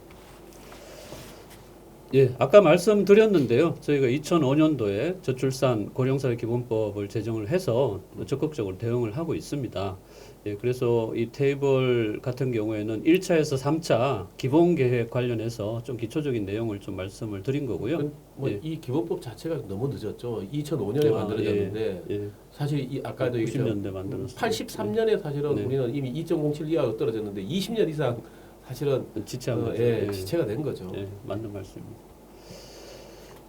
예, 그래서 기본법 제정 후에 이제 기본 계획이 마련되고 또 시행이 되고 있고요. 1, 3차는 사실은 내용을 보시면 인프라 이용, 또 사각지대, 사회구조 인식 변화 이런 것들의 어떤 한계가 존재한다 이렇게 보시면 되겠고요. 이제 2020년도에 와가지고는 기본 계획이 지금 그 확정이 됐습니다. 확정이 됐고 이 전 세대 삶의 질 향상, 연대 또 지원 대상의 확대, 일 가정 양립 이런 다양한 제도적인 기반 확충을 좀 목표로 하고 있습니다. 그래서 1차, 2차, 3차를 보시면 1차 3차부터가 좀 바뀌는데요. 3차가 이제 브릿지 플랜이라고 해서 이제 여기에 브릿지라는 건 이제 신혼 가정들 그분들에 대한 이제 타겟팅을 좀 적극적으로 한 시기가 되겠습니다. 그래서 3차부터는 이런 젊은 사람들을 위한 지원을 좀 확대하고 있다 이렇게 보시면 되겠습니다. 그래서 4차 저출산 고령사회 기본계획을 보시면은 이제 생애 주기별로 이제 주요 지원 대책을 마련을 하고 있고요. 영유아기, 돌봄 시스템, 또 청년들 기반을 좀 강화해주는 청년들을 위한 임대주택, 그 다음에 소득 지원도 하고 있고요. 또 재생산권 보장 이런 것들이 주요 내용이고요. 그 다음에 이제 결혼한 어떤 성인들 대상으로는 이제 육아휴직 권리 확대, 또 부모에 대한 어떤 지원금, 또 성평등적인 노동환경 구축 이런 것들이 지금 4차 기본계획의 주요한 내용이다 이렇게 보시면 되겠습니다. 예, 국내 사례로는 뭐 유급 육아휴직, 유연한 근무 일정, 재택근무 이런 가족 친화적인 업무 정책이 이제 필요하고 이런 부분들을 이제 예, 반영을 하려고 많이 노력을 하고 있고 단순히 이제 교육비 지원 정책뿐만 아니라 이 정서적인 지원을 중시하는 또 양육 방식에 대한 접근도 지금 하고 있고 예, 양육에 대한 금전적인 인센티브 이런 것들도 계속적으로 하고 있고 또 이민 장려 같은 문제도 계속 논의는 되고 있는 것 같습니다. 우리 사회가 예, 이민자들을 이제 좀 그렇죠. 적극적으로 받아들여야 된다. 이제 그렇게 보시면 되겠습니다. 오른쪽 이제 그래프가 예. 이제 기본적인 시나리오고 해외 인력이 유입됐을 때 그 차이거든요. 예. 그래서 보시면은 아무래도 저희가 해외 인력이 유입될 때 조금 더 성장률이 높아진다 이렇게 보시게 되겠습니다. 이민 정책 같은 경우는 일본이 좀 했다. 그렇게 좀 성공적이지 못했지 않나요? 성공적이지 못해. 예, 사실은 이 일본 같은 경우에도 출산율이 떨어지니까 남미 쪽에 있는 그 원래 사실은 외국인보다는 남미로 이민 갔던 일본인들을 귀국을 시키고 그 사람들이 이제 일본인들이 사실은 남미에서는 출산율이 높았는데 일본에 다시 들어오니까 사실은 출산율이 낮고 그리고 별로 오히려 또 그 사회 동화가 또 좀 되기 어려운 부분 이런 부분이 있었던 경험이 있다는 얘기를 또 제가 들은 것 같아서요. 네. 다소 이제 일본 사회가 조금 폐쇄적인 게 있죠. 예, 예. 남을 잘 받아들이기 쉽지 않고 안 하고 이런 것들이 있는데 우리도 뭐 사실은 그런 부분은 만만치 않은 것 아닌가요? 저희도 만만치 그래서 않죠. 예. 또 하나는 이제 보면은 우리가 이민 장려라는 것과 또 하나 이렇게 보면은 우리가 사실은 농촌 지역 같은 경우에는 오히려 아이들이 다분한. 다문화 가정 아이들이 훨씬 많아서 오히려 한국 원래 우리 사람 우리나라 그 부부가 다 한국 사람이었던 쪽에서 태어난 아이들이 소수여서 네. 걔네들이 오히려 왕따가 되는 예, 역차별 그런 어떤 역차별 예. 문제들이 좀 예. 나타나기도 하고요. 사실은 지금은 좀 우리가 그 결혼 풍습도 좀 바뀐 것 같은데 우리는 옛날에 앙혼이라고 그랬잖아요. 앙혼이 뭐냐 하면은 높을 건데 보통 보면은 남자들이 나이도 좀 한두 살 많고 두어 살 많고 경제력도 조금 더 우수하고 뭐 학력이든 재산 그래서 남자들이 조금 더 우위에 있는 사람과 약간 떨어지는 여자들이 결혼하는 그러다 보니까 이제 그런 앙혼 풍습이 사실은 있었거든요. 그렇게 쭉 하다 보니까 결혼을 하기 어려운 쪽이 어디냐면 최하위 남성층, 최상위 여성층이 결혼을 못 하는데 최하위 남성층을 어떻게 그러면 농촌 지역 이런 쪽이 상대적으로 그 떨어지는 이쪽은 이제 저 상대 이제 우리가 동남아라든가 다른 국가의 제3세계의 신부들을 사실은 와서 결혼을 하고 그렇죠. 그런데 이제 네. 제일 상위층에 있는 여성들이 이제 결혼할 곳이 없는 거죠. 우리 보면은 그래서 박사급의 또는 전문직의 여성들이 미혼 비율이 굉장히 높거든요. 네. 그래서 그런 부분들이 이제 지금 이제 이 풍습들은 이제 조금씩 바뀌어서 이제 여성들이 이제 뭐 연상들 뭐 요즘에는 뭐 8살, 10살까지도 이렇게 연상들이 많아서 사회적으로 이제 그런 부분은 조금 바뀌어지고 있는 것 같기는 한데요. 네. 이게 이제 이민 얘기를 하다 보니까 상대적으로 그래서 지금까지는 우리가 제3세계라든가 이쪽에 여성들이 사실은 결혼 이문으로 사실은 많이 들어왔고 상대적으로 저출산 문제에 해결은 어쨌든 조금은 해온 부분이 있는데 앞으로도 계속 이렇게 해야 될까 하는 생각이 좀 들어요. 네. 여기 이제 개선반으로 제시한 내용 중에 뭐 유연한 근무 일정, 네.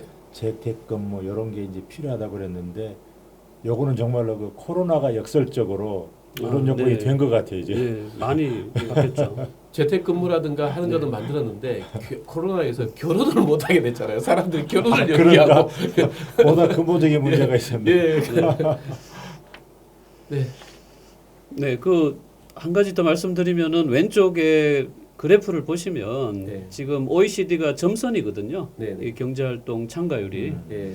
그 가장 큰 문제는 뭐냐면 저 35세에서 39세 그 주변을 보시면은 격차가 상당히 큽니다. 그러니까 우리나라는 이 젊은층 경제활동을 할 수 있는 저 시기에 결혼을 하게 되면 경제 활동률이 확 낮아지는 이게 이제 이거는 남성 여성 구분하지 않아서 이런 거 아니에요. 이게 여기에 영향이 결국은 여성 영향이 좀 가장 크게 크다고 나타날 볼 수 있겠죠. 되겠네요. 저런 부분들은 이제 좀 저기 육아휴직, 뭐 근무, 재택근무, 유연한 근무 일정 이런 것들이 좀 여성들에게도 많이 도입이 되게 되면 일자리를 계속 격려를 단절시키지 않고 갈 수 있는. 결국은 사실은 뭐 또 얘기를 하다 보면은 저출산 문제 뭐 크게 보는 건 세 가지인데 청년에 대한 실업 부분. 네. 그러니까 결국은 고용 이제 직장을 제대로 못 직장이죠. 잡으니까요. 그래서 이제 결혼을 못 하고. 근데 두 번째는 결혼을 결혼을 해도 예. 뭐가 문제냐면 이제 저희는 사실은 저희보다 윗세대나 우리 세대 정도 되는 반지하에 단칸방에서 결혼 생활을 했어요, 사람들이. 네. 근데 지금은 어떤 상황이냐 하면은 그때는 남들이 다 그렇게 결혼을 하니 그래도 결혼하니까 했는데 지금 뭐 소득 수준이라든가 하는 것들 때문에 지금은 그래도 아파트 18평에 네. 전세는 있어야지 결혼을 하지 다른 그보다 더 나쁜 환경에서 어떻게 결혼을 해 하는 부분에 그러니까 부동산의 문제 그 다음에 결혼을 해도 그렇게 해서 결혼을 이제 뭐 부동산 문제 해결돼서 결혼하니까 아이를 낳으니까 이제 남들하고 비슷한 정도의 교육을 시켜줘야 그렇죠. 되잖아요. 네. 그러면은 이제 그 교육에 대한 사교육이든 이런 여러 가지 시킬 수 없는 환경이 된다면 아이를 안 낳아버립니다. 맞아요. 사실은 이게 고용과 그다음에 부동산 문제와 교육 문제야 이 세 가지가 사실은 저출산 문제에 좀 심각하게 영향을 미치는 요소인 것 같다는 생각이 좀 듭니다. 그럼 지금 여기에 요 연령별로 이제 경제활동 참가율을 보니까 그 생각이 언뜻 들었습니다. 근데 요 이제 왼쪽 표를 보니까 이제 그 경제활동 참가 부분이 우리가 현재 50보다 낮잖아요. 이제 네, 그것도 약간 문제지만 또 오늘의 주제는 아니지만 오른쪽 끝을 보면 또 네. 고령층은 또 거꾸로 50보다 높아요. 그렇죠. 네. 이건 또 결국 우리가 고령층의 생활안정이 어렵다는 거 아닌가 이제. 그러니까 노후 준비 어쩔 수 없이 일해야 그렇죠. 되는 이런 이제 예, 그런 그렇죠. 부분 때문에 늘어나는 것 같아요. 저때 참가를 해서는 사실은 고임금보다는 저임금에 그렇죠. 예. 사실은 3D 예, 좀 싫어하는 이런 어떤 일을 좀 하게 되는 예. 네. 예, 다음으로 이 국내 사례에서 양육 친화적인 주거 정책에 대해서 좀 말씀을 드리면 이 최근 연구입니다. 국토연구원에서 주거 정책, 양육 친화적 주거 정책에 대해서 초점을 맞춰 가지고 나온 그런 자료고요. 양육 친화적 주거 정책이란 자녀 양육 또 보호에 어려움이 없도록 이 가족에게 다양한 주거 지원과 양질의 주거 인프라, 주거 서비스 제공하는 정책이라고 볼 수가 있겠습니다. 그래서 이제 주거 지원 정책, 주거 공급, 금융 지원, 주거 급여 이런 게 있고 그 밑에 이제 주거 인프라, 주민 공동 시설, 공동 이용 시설, 공동체 공간, 그다음 주거 서비스, 양육 생활 지원 서비스, 공동체 지원 서비스 이런 체계를 가지고 이런 정책을 제안을 지금 한 거죠. 앞으로 이렇게 가야 된다.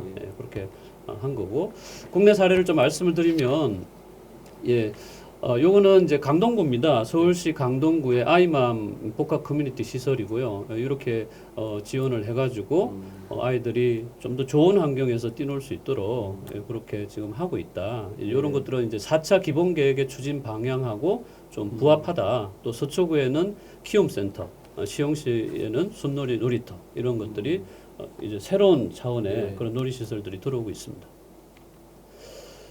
그 다음에 또 사례로는 저출산 좀 위기 극복을 위해서 이제 뭐 도시보다 이게 농촌인데요. 농어촌에 맞춤형 공공산후조리원이라는 시설을 이렇게 도입을 해가지고 완도입니다. 그래서 이게 4차 기본계획에 건강하고 안전한 임신과 출산을 보장하는 이런 항목하고 이제 같이 가는 그런 정책이라고 볼 수가 있겠습니다. 해외 사례를 좀 말씀드리면 이 프랑스 사실 미디어에도 많이 나오는데요. 프랑스도 마찬가지로 선진국들이 대부분 이제 1970년도 초반에 급격하게 출산율이 감소하거든요. 근데 이게 이제 1995년도 이후에는 좀 증가 추세로 바뀌었다. 그 왼쪽에 그래프를 보시면 프랑스가 지금 이 가족 관련 공공 지출의 비중이 가장 높습니다. 그리고 우리나라를 보시면은 거의 뭐 반토막 가족 관련 공공 지출이라는 게 대체로 어떤 것들인가요? 저게 예, 뭐 정확하게 제가 그것까지 조사는 하지 않았지만, 네. 예, 이 보육 환경이라든지 아이들을 돌보는데 들어가는 거라든지 이 모든 어떤 지원 시스템, 보통 예, 가족 생활을 하면서 들어가는 네. 여러 가지 비용들이 네. 되겠네요. 네. 뭐 외식 비용도 되고 내부에서 주거 비용도 있겠고 네, 그러겠네요. 네, 외식 비용까지는 지원해 줄지 모르겠습니다. 모르겠지만, 그렇죠. 네, 그 오른쪽에 또 보시면 또 이것도 중요합니다. 그 OECD 국가별 연평균 근무 시간입니다. 예, 프랑스하고 우리나라하고 비교해 보면, 예, 우리나라, 코스타리카, 콜롬비아, 멕시코, 우리 남미하고 지금 우리가 비슷한데요. 500시간 이상 네. 많네요. 뭐 한 40% 정도 더 적게 선진국들은 그렇죠. 예, 그래요. 노동을 하는 거고 우리는 여전히 지금 근무 시간이나 노동 시간이 깁니다. 우리도 예. 지금 한 35,000불 가까이 됐잖아요. 그죠? 그렇죠. 선진국 수준에 예. 도입했는데 예, 근데 프랑스 얘기하니까 사실은 프랑스 같은 경우도 출산율이 떨어져서 여러 가지 대책을 많이 많이 써요. 많이 예. 냈고 그래서 이 지원들을 꼭 가족이 대해서 지원을 하는 것이 아니라 그래서 프랑스 같은 건 동거만 해도 여러 가지 그렇죠. 결혼이 아니고 뭐 예. 동거에도 지원을 해주고 그랬던 것 같아요. 그 가족을 인정을 하는 그렇죠. 거죠. 가족 예, 인정해주고. 예. 우리 같은 경우는 사실은 이게 아직도 뭐 지금은 이제 호주 제도가 약간 이제 개선이 되고 했습니다만은 아직까지는 우리는 전통적인 어떤 가족 이런 여러 가지 문화들이 있어서 이런 부분들을 사실은 쉽게 이렇게 바꾸기는 좀 어려울 것 같긴 한데요. 네. 사실은 그 유럽에서의 정책이라든가 하는 건 우리도 좀 깊이 있게 그대로 받아들일 수는 없지만은 그 좀 뜯어서 이제 네. 세부적으로 좀 살펴보고 우리에게 적용 가능하면 어떻게 도입 가능할까 좀 변형시켜서 도입을 해야 되겠지만은 근데 이제 네. 저희도 이제는 가족의 개념도 다시 한번 고민해볼 필요가 있지 않나 그렇습니다. 싶어요. 예. 이제는 뭐 엄마성 따를 수도 있고 사실은 여러 가지 지금 가능은 하죠. 바뀌고는 있습니다만 아직은 좀 여러 가지 부족하죠. 네. 그 주요 선진국 특히 이제 유럽인데요. 이 육아 정책들 보면은 이제 보육 시설이라든지 그 주택 정책도 네. 임대료, 가구 소득 수준 지원해 주는 거죠. 네. 또 주택의 유형을 고려해 가지고 주택 수당, 또 근무 시간 정책, 시간 관리, 직장 보육 시설 이용 시간이 충돌하지 않도록 제어해 주는 네. 이런 유연한 정책 이런 것들이 종합적으로 좀 지원이 되고 있는 것 같습니다. 영국입니다. 슈어 스타트라는 요 사례는 사실은 좀 빈곤층들이 예. 아이를 가져서 키울 수 있도록 사실 우리나라 같은 경우에도 예, 저소득층들이 아이 놓기를 두려워하는 예. 이유가 뭐냐면 자기 한번 건사하기도 힘든데 그렇죠. 예, 아이까지 태어나면 예. 예, 방법이 없잖아요. 예. 그러니까 이제 아이를 안 낳게 되는 거죠. 이제 그런 차원에서 이런 프로그램들은 예. 집중적으로 이제 그런 예, 그 계층들을 지원해주는 그런 상대적으로 좀 예. 저소득층들이 네, 예. 맞습니다. 네. 그래서 뭐 이제 지역 도서관, 병원, 학교 또 무료로 다닐 수 있도록 유치원 이런 시설들을 제공하고 있는 그런 정책이 되겠고요. 스웨덴 사례입니다.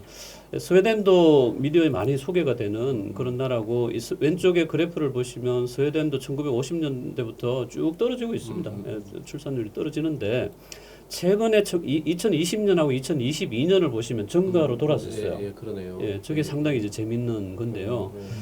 거기 보시면 스웨덴 같은 경우에는 예, 지금 10년 이상 이제 출산율이 이제 증가 추세로 들어가고 있는데 그 가족 정책 혜택 가족을 이제 기본 단위로 해가지고 고용 정책하고 연계하고 보육 기관하고 연계해가지고 일과 가정이 좀 통합될 수 있도록 그렇게 하고 이제 특히 임대료 인상 억제법 이런 것들을 해가지고 임금 수준을 고려해서 임대료를 이렇게 책정하게끔 그래서 주거 안정을 꾀하는 거죠. 그래서 여성 출산율을 좀 정지시키겠다 이렇게 보시면 되겠고 오른쪽에 밑에 있는 저 그래프는 한국, 노르웨이, 스웨덴을 좀 비교한 그런 내용이고요. 예, 보시면은 유럽 같은 경우에는 국공립이 대부분 많이 차지하고 정부에서 많이 해주는 거죠. 예, 근데 우리나라는 사실 사립이 예, 더 많은 상황입니다. 저기 숫자가 뭐죠? 이게 한국 12.3, 노르웨이 9.3 이게 무슨 숫자인가요, 저게? 예, 보육 시설의 예, 보육시설 하나당 저 보육아 수 아닌가? 몇 단위가 그런가요? 명으로 되어 네, 있어요. 좀 예, 법례를 좀 넣었어야 네. 되는데 네. 조금 헷갈리게 죄송합니다. 예. 네. 예, 밑에 거만 좀 보시고 참고해 예. 주시면 되겠고요.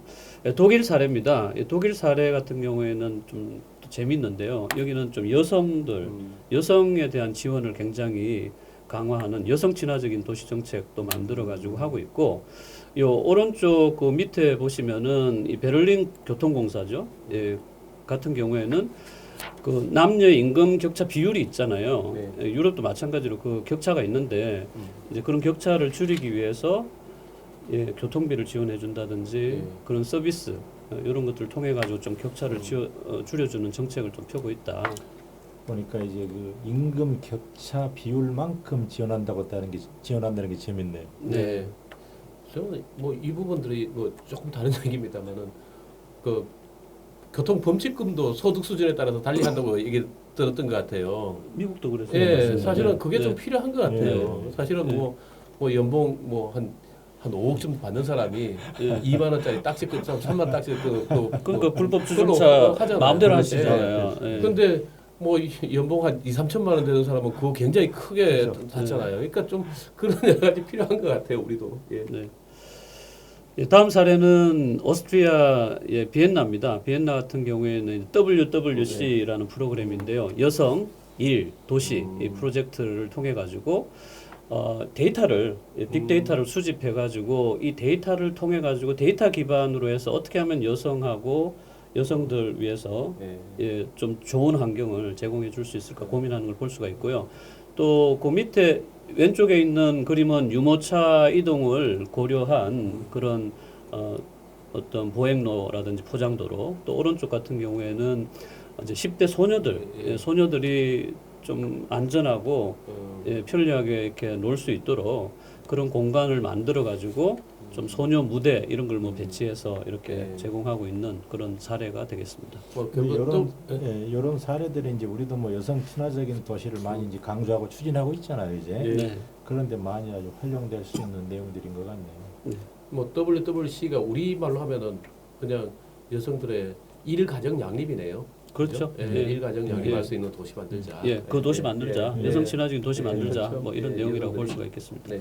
예, 일본 사례인데요. 일본은 아마 다양한 정책이 있을 걸로 생각합니다. 예, 그 중에 좀 찾아서 주택 정책 사례를 좀 가져온 거고요. 여기 그 플랫 35라는 그런 건데 이게 한 2003년부터 시행해서 지금까지 한 50만 명이 이용을 했다고 하더라고요. 이게 민간 양육에 적합한 민간 주택을 정권화 지원 사업으로 하는 그런 사업인 것 같습니다. 그래서 주로 이제 주택 지원이라고 봐야 되겠죠. 네. 그러니까 아이들이 살기 좋은 주택. 예, 그렇죠. 예, 예. 그런 내용이고요. 그 다음에 일본의 요코하마 사례 같은 경우에는 좀 지역의 육아 응원 아파트와 같이 육아 친화적인 거주 환경, 공동체 문화, 예, 어린이집 이런 육아 인정 맨션으로 인정하는 그런 제도가 있더라고요. 네, 예, 그것도 뭐 아이들 키우기 네. 좋은 예, 주거지다 뭐 이렇게 해주는 그런 내용이 되겠고, 또 미취학 아동들의 놀이, 육아 상담, 정보 제공을 실시하는 시설을 무료로 좀 이용할 수 있도록 해가지고 거점 스태프, 거점 시설에 예, 전문가 스태프를 배치해가지고 예, 서비스를 제공하고 있다. 예, 지금 2022년 기준으로 한 26개 거점 시설을 지금 운영을 하고 있다고 해요. 근데 그 시설이 크더라고요. 예, 다음은 싱가포르 사례입니다. 싱가포르도 그동안 상당히 많이 경험을 했고, 예, 일, 가정, 양립에 대한 어려움이 있었고, 또 이민 정책 부작용이 좀 있었다고 합니다. 그래서 저출산이 심화돼가지고, 이 문제를 해결하기 위해서 지금 다양한 정책을 지금 하고 있고, 여기도 뭐 주로 이제 주택 관련 그런 제도들이 많더라고요. 그래서 25년 동안 집값에 80에서 90% 저리 대출해주는 그런 프로그램을 제공하고 있다 이렇게 보시면 되겠고, 또 아동 친화적인 특성을 반영하는 스마트 버스 정류장하고 장애 아동이 접근 가능한 공원을 설치해서 요 오른쪽 근해도 보시면은 장애가 있는 휠체어 타는 아이들은 근해를 못 하지 않습니까? 그러네요. 예, 그러니까 이제 휠체어가 올라가서 휠체어가 근해를 탈 수 있도록 장애 아동에 대한 그런 서비스를 하고 있다. 그래서 주거 정책하고 관련해서 이 주거비 지원이 중요하다고 볼 수 있겠고요. 예, 저희 뭐 신혼부부 통계 결과 보도 자료 보면 자녀가 있는 초혼부부의 비율이 사실은 하락하고 있습니다. 하락하고 있고, 또 그다음에 기혼 여성 한 97.1%가 설문조사를 해보니까 예, 국가가 이 자녀 출산 양육에 대해서 좀 지원해야 된다. 그 오른쪽 도표를 보시면은 전적으로 지원해야 된다, 어느 정도 지원해야 된다. 이게 어느 정도 뭐 다들 그렇게 생각을 하고 있는 거죠. 예. 그리고 이제 왼쪽에 양육을 위한 바람직한 어떤 사회적 여건에 대해서 2020년도에 국토연구원 보고서입니다. 예, 거기도 보시면은 예, 여기 뭐 전체 대도시, 중소도시, 농어촌 또 아이들 연령대에 따라서 이렇게 나눈 건데요. 이 상위 한 5개 항목, 예, 소득 향상, 고용 안정 중요하다. 주택 가격, 또 자녀 양육 환경 조성, 예, 자녀 양육 비용 부담 이런 것들에 대해서 좀 정부가 적극적으로 지원을 해야 된다. 뭐 그렇게 예. 결국에는 보니까 그 소득 일자리하고 주택 문제네 보면 그렇죠. 예를 들어 예. 주택 가격 안정이 21%인데 또 밑에 주거 안정성도 8.2%거든요. 예. 똑같은 얘기이기 네, 때문에 네, 이 두 맞습니다. 부분이 예. 가장 예. 중요하다고 생각해요. 예, 이제 그래서 이제 이런 그 조사 또 분석을 통해 가지고 또 국내에서도 대응을 또 마련을 하고 있고요. 예, 그런 차원에서 여기 이제 주거 정책, 국내 주거비 지원 정책의 어떤 흐름을 쭉 이렇게 예. 보시면 예. 예, 저 오른쪽으로 올수록 이제 신혼부부 주택 구입에 대한 취득세 감면이라든지 희망 타운 입주라든지 이런 프로그램들을 계속 내놓고 있습니다. 내놓고 있어서 어떻게든 많이 도와주려고 하고 있고 보금자리론, 우대금리, 장기전세, 저금리 대출, 예, 뭐 이런 또 신혼부부를 위한 주택 정책을 확대하고 있고 예, 주거 지원을 좀 강화하고 있다. 그래도 부족한 것 같아요. 부족하죠. 예, 그리고 이제 이걸 부족합니다. 보면 예. 아까 우리 공 교수님 얘기하셨듯이 결국 출발점 2008년이에요. 예. 너무 늦은 늦었죠. 거니까. 예. 맞습니다. 예, 상당히 늦었죠. 예, 그 다음에 또 정책적인 어떤 제안은 뭐냐면 뭐 우리나라가 사실은 스마트 시티 분야에서는 또 강국이지 않습니까? 좀 예. 리딩하는 그런 예. 나라인데요. 그러니까 이 스마트 시티 분야에도 좀 육아 친화적인 예, 그런 요소들을 좀 강화를 하자 해가지고 예, 리빙랩 제안도 있고요. 신도시는 신도시대로, 예, 기존 원도시는 원도시대로, 농어촌은 농어촌대로 해서 리빙랩 이런 걸 통해 가지고 시민 참여 또 인간 중심적인 그런 기술을 가지고 이 위에 있는 육아 친화적인 도시를 앞으로 해 나가자 그런 내용이 되겠고 육아 친화적인 가치관을 공유할 수 있는 이 성평등 육아 문화, 예, 가족 또 아이들의 어떤 생활권 이런 것들을 고려해야 된다. 또 기본적인 인프라가 잘 깔려야 된다. 또 육아 지원 네트워크와 협력 체계 요게 이제 강화돼야 된다. 뭐 그렇게 보시면 되겠습니다. 그 사례로는 지금 105지구 신도시 하고 있지 않습니까? 예, 예, 거기에 그렇습니다. 이제 스마트 기술을 좀 예, 해가지고 어떻게 하면 아이 키우기 좋은 환경을 만들 수 있을까 해가지고 어떤 신호등이 없는 회전교차로 주차 밀집 지역의 불법 주차 문제. 불법 주차가 이게 좀 심각한 게 예. 아이들 키가 작기 때문에 예. 예, 불법 주차 요 사이로 이렇게 튀어나오는 경우가 그렇죠. 많습니다. 예, 그러니까 맞습니다. 이게 시야가 막히니까 예. 사고도 많이 일어나고 또 초등학생의 어떤 알림이 아이들한테도 이제 알려주는 그런 서비스 또 아파트 단지 내 어떤 안전 문제 이런 것들 좀 스마트 기술을 통해 가지고 아이들을 좀 안전하게 지킬 수 있는 그런 도시 예, 그걸 만들겠다 예, 그런 내용들이 되겠습니다. 예, 다음으로 보육 환경에 대해서고요. 이 보육 환경 뭐 저희는 OECD 국가에 비해서 영아 시설 이용률은 좀 높게 나오더라고요. 예, 문제는 근데 계속 이제 어린이집들도 폐원이 많아지고요. 인구가 줄기 있기 때문에 이제 질적으로 교사 수도 적어지고 이런 것들은 좀 문제다. 근데 이렇게 이용률이 높은 거는 이제 3차 중장기 보육 기본 계획의 어떤 성과로 좀 볼 수 있다. 뭐 이용률이 이거는 결국은 어린이집 대비 이제 그 어린이집이 어떻게 이용되냐 하는 것인데 상대적으로 보면은 네. 아이들은 많은데 이런 시설이 부족하기 때문에 사실은 높게 나타나는 부분도 아닐까 하는 생각. 물론 뭐 그럴 수도 꼭 그렇지는 있겠습니다. 네. 않습니다만 네. 그런 부분도 좀 있는 것 같고요. 네. 또 하나는 이게 지금 어린이집하고 유치원이 사실은 만 5세, 6세 같은 경우가 어린이집을 갈 수도 있고 유치원을 갈 수도 있거든요. 그러니까 이 어린이집은 사실은 보육기관이고 유치원은 교육기관이잖아요. 네. 그래서 이게 두 개 같은 아이들이 가는데 거기에서 다루는 여러 가지 조금 차이가 있어서 이게 이제 어떤 경우에는 이제 유치원을 또 뭐 선호하기도 하고요.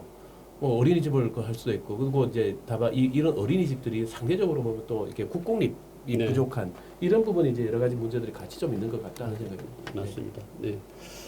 예, 그래서 4차 중장기 보육 기본 계획이 한 2022년부터 2027년까지 잡혀 있는데요. 그 내용을 주로 보시면 종합적인 양육 지원을 하겠다. 그 다음에 영유아 중심의 보육 서비스의 질을 제고하겠다. 그 다음에 보육 교직원의 전문성을 제고하겠다. 안정적인 보육 서비스 기반 구축을 하겠다. 뭐 이런 주요 내용으로 지금 되어 있습니다. 그런데 이제 요 내용은 뭐냐면 그렇다면 보육 환경이라는 게 이 시설들이 좀 형평성 있게 잘 배치가 돼 있냐. 요거는 이제 저희 같이 연구했던 그런 내용인데요. 요 지도는 뭐냐면 그 어린이 놀이시설, 서울시의 어린이 놀이시설의 형평성을 좀 접근성을 분석해 본 겁니다. 이렇게 보시면은 상당히 격차들이 있어요. 네. 근데 이제 문제는 뭐냐면 물론 저기 진하게 빨갛게 나타나는 부분들은 어린이 놀이시설 접근성이 좋은 데거든요. 아파트가 많거나 그런 지역이지만 중요한 거는 이게 어린이 놀이시설은 공공시설에 또 해당하지 않습니까? 예. 그런 부분에 있어서 아이들이 적게 산다고 해서 시설이 없고 많이 산다고 해서 많이 해주고 이건 또 문제인 거죠. 아이가 몇 명이 살든 간에 또 그 아이들은 뛰놀 수 있는 공간이 필요한 거잖아요. 그렇죠. 그런데 이제 효율성의 측면에서 볼 때는 그 공급해주기 쉽지 않은 문제가 이게 뭐 결국은 예. 저 시설 공급의 형평성의 문제냐 맞습니다. 효율성의 예. 문제냐 하는 예. 건데 사실은 예. 민간 시설 같은 경우라든가 하는 것은 효율성을 효율성이고요. 시장에 네. 따라서 또 보니까 그런데 네. 공공의 차원에서 필요한 부분은 사실은 효율성보다는 형평성의 형평성이 관점에서 가야 되겠죠. 바라봐야 되고 맞습니다. 지금 대체로 이렇게 보면은 신도시라든가 계획개발된 지역들이 상대적으로 보면 좀 좋은 걸로 이렇게 네. 보이는 것 같네요. 네. 예, 보면은 맞습니다. 대체적으로 구시가지보다는 이제 신시가지 지역들이 많이 이제 네. 좋은 네. 걸로 나타나네. 네. 이제 강북구 같은데 보시면은 상당히 안 좋거든요. 예.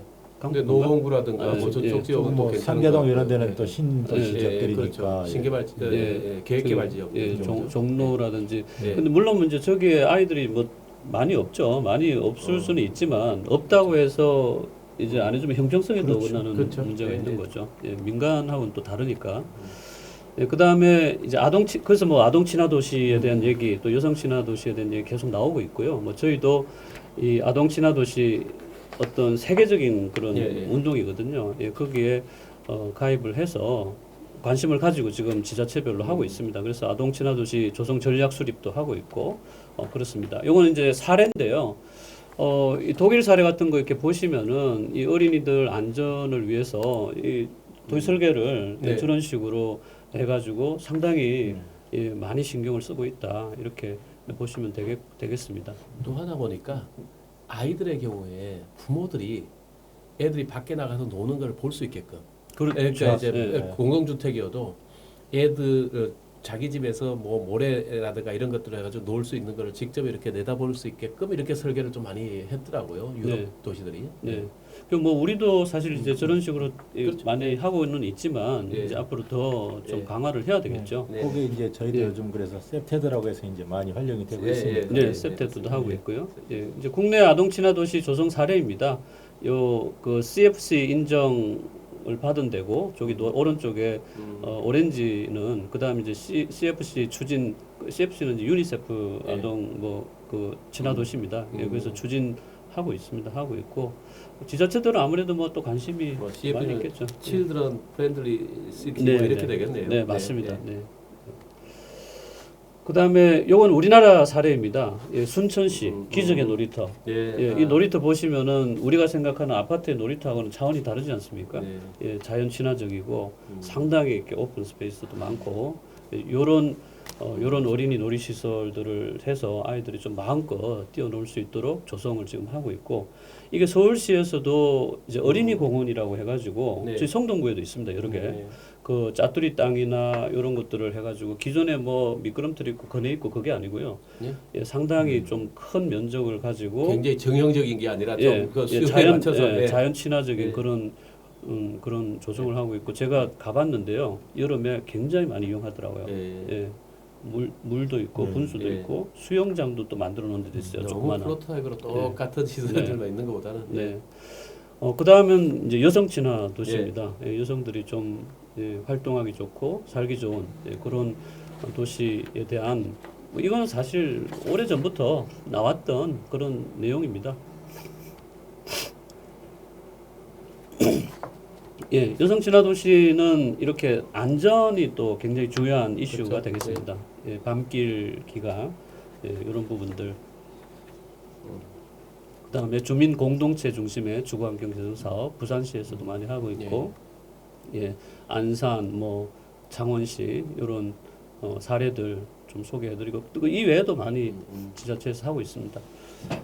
예, 그 다음에는 뭐 저기 하나 최근 이제 예 아까 그 말씀하십시오. 보육 환경과 관련해서 이제 뭐 아동 친화 도시, 뭐 여성 친화 도시, 뭐 이런 게 나오고 또 아까 고령 친화 도시 나왔지 예, 않습니까? 근데 아까 우리 이수 교수님 발표하신 데 보면 육아 친화 도시 있잖아요. 예, 예. 네. 이것도 하나의 좀 더 영역을 좀 강화시킬 필요가 있지 않느냐 이제 그런 예, 생각이 좀 드네요. 예, 아동 이전에 이제 예, 육아 아동 이전에 예. 육아를 뭐. 타겟으로 하는 주 타겟으로 하는 이제 이게 그런데 이제 뭐 그 아동 친화, 뭐 육아 친화, 뭐 고령 친화, 여성 친화 이렇게 돼 있는데 이게 어떻게 보면은 상대적으로 보면은 약간 이제 좀 사회적으로 힘이 좀 약하거나 이런 약자. 사람 예. 약자에 대한 어떤 그 친화적인 어떤 부분들이고 이런 부분이 또 설계라든가 이거를 이런 도시를 만들려고 하면은 대부분 많이 겹칠 거예요. 그렇죠. 예. 그렇죠. 겹치고 예. 거기에서 좀 특이하게 나타나는 몇 가지 요소들을 또 이렇게 찾아보는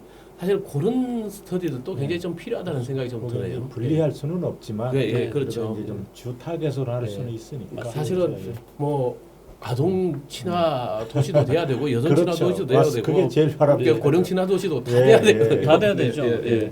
뭐 청년들도 그러니까 그렇죠. 청년 친화, 예, 예. 청년도 친화 도시가 아니고, 돼야 예, 되겠죠. 예. 네, 맞습니다.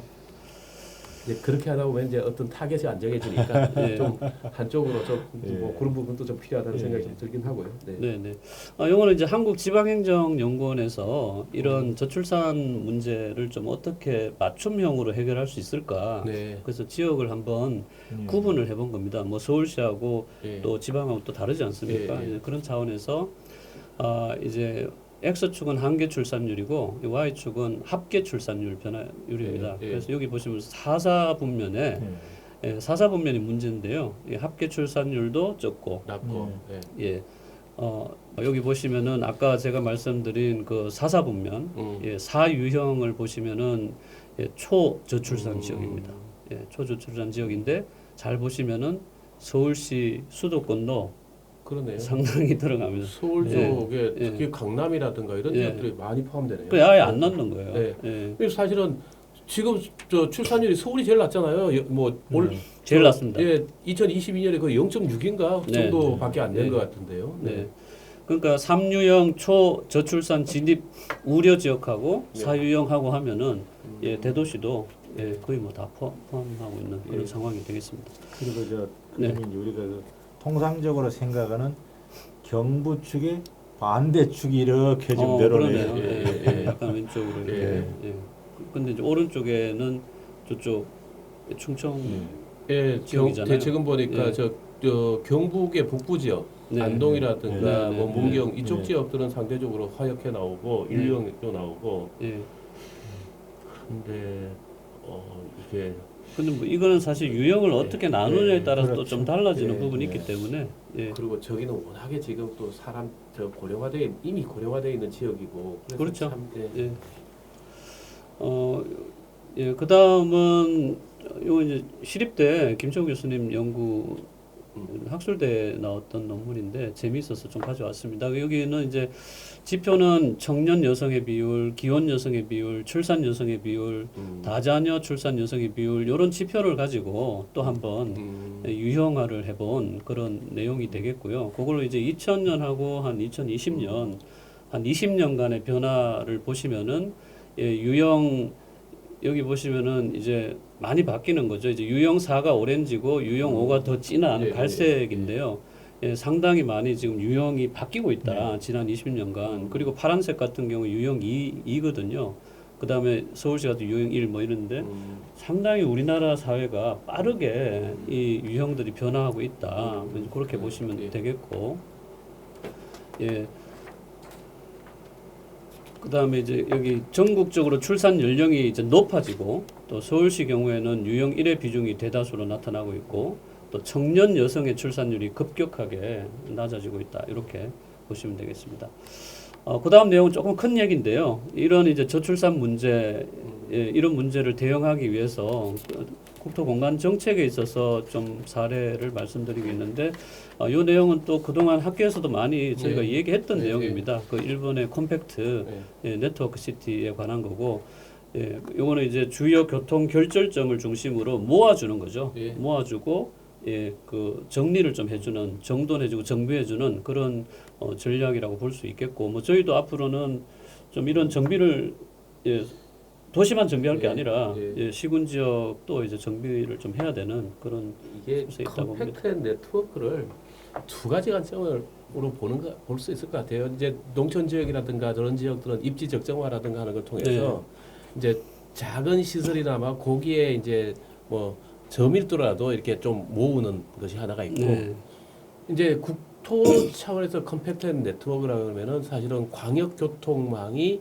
잘 돼 있는 곳 그런 어떤 교통 주로 이제 그 철도라든가 뭐 GTX라든가 KTX라든가 이런 어떤 지역을 복합 개발을 해서 키우는 그래서 이게 두 가지가 조금 같은 컴팩트한 네트워크인데 이거를 거시적인 차원에서 볼 것인지 아니면 그렇죠. 생활 네. 인프라라든가 하는 맞습니다. 차원에서 이렇게 두 가지 차원에서 좀 나눠서도 이제 볼 수 있을 것 같아요. 요거는 이제 그 도시 공간 차원에서 이제 네. 컴팩트 여기는 그런데요. 네트워크 네. 개념인데 이제 네. 일본 같은 경우는 이제 국토 차원, 네. 도시 차원 두 개를 이제 같이 가고 있죠. 예, 그래야 그리고 우리도 마찬가지예요. 네, 네. 맞습니다. 우리도 예. 지금 5차 국토 종합계획에서도 이제 그런 개념이 들어가 있고 들어가 있습니다. 예, 또 예. 제가 이제 알기로 현재 우리나라 도시계획 관련 제도 개선 쪽에서도 이 부분을 좀 굉장히 많이 이 이념을 방향을 수용해서 하는 네. 쪽으로 진행이 되고 있는 걸로 알고 있습니다. 예. 맞습니다. 네. 네. 예, 뭐 이제 국내 컴팩트 시티 얘기도 계속 예, 예. 뭐 한참 계속 나오고 있는 내용이죠. 네, 네, 예, 네. 뭐 그렇게 했을 때 여기 국내 도시의 어떤 압축적인 공간 구조를 위해 가지고 또 많은 연구들을 또 하고 있고 또 계획들을 제시하고 네. 있는 걸로 이렇게 볼 수가 있겠습니다.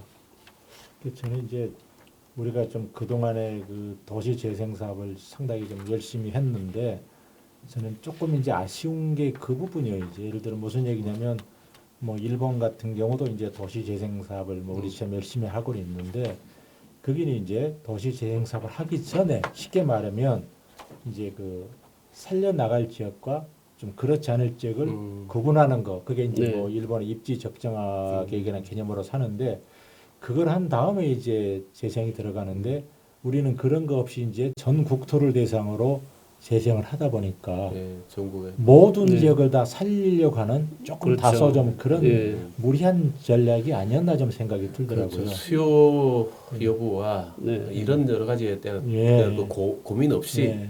전국의 모든 조치를 그냥 똑같은 그렇죠. 기준에서 네, 네. 일률적으로 이렇게 네. 하다 보니까 나타나는 여러 가지 문제도 있고 네. 또 하나는 이게 정비 사업, 이제 뭐 재생 같은 경우는 정비 사업에서 출발하면서 저는 필요하면 사실은 철거 재개발과 같은 수법도 필요한데 지나치게 수복형으로 가다 보니까 그것도 역시 좀 문제가 있는 것 같습니다. 뭐 어쨌든 재생과 관련해서는 별도의 강자가 있으니까. 맞습니다. 예. 네, 네. 그다음에 이제 네. 아까 그 일본의 그 컴팩트 도시 개념이 있었습니다만 사실 여기에서도 이제 보이지 않는 중요한 게 뭐냐면 결국 우리가 도시 공간을 봤을 때는 저기 이제 바운더리에 들어가 있지 않는 지역들이 있거든요. 네. 네. 네. 근데 사실은 일본 같은 경우는 그 지역의 타겟도 중요하게 생각한다는 얘기예요. 이제 네. 우리는 그냥 저기 나오는 데만 살리는 게 아니고 네.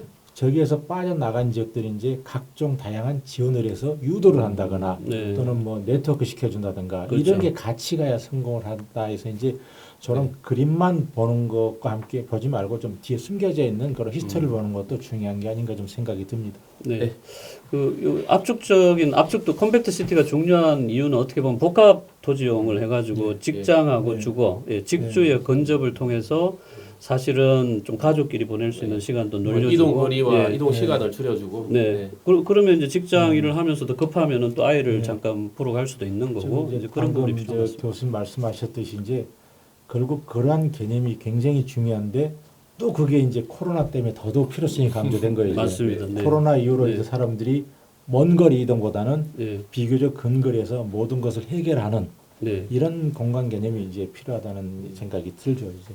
뭐 이 부분은 그래서 뭐 최근에 또 좀 네. 다르게 이제 네. 뭐 보면은 이제 뭐 15분 도시라든가 그렇죠. 네. 그게 뭐 똑같은 이달 그 개념이죠. 도시, 예. M 도시라고 그래서 예. 이제. 예. 이게 우리나라가 지금 OECD 국가 중에서 출퇴근 시간이 가장 긴 나라 중에 나라죠. 하나입니다. 뭐 네. 지금 80몇 분이라고 그랬나요? 뭐 그렇게 네, 되면 그 정도 되죠. 되니까. 네. 예.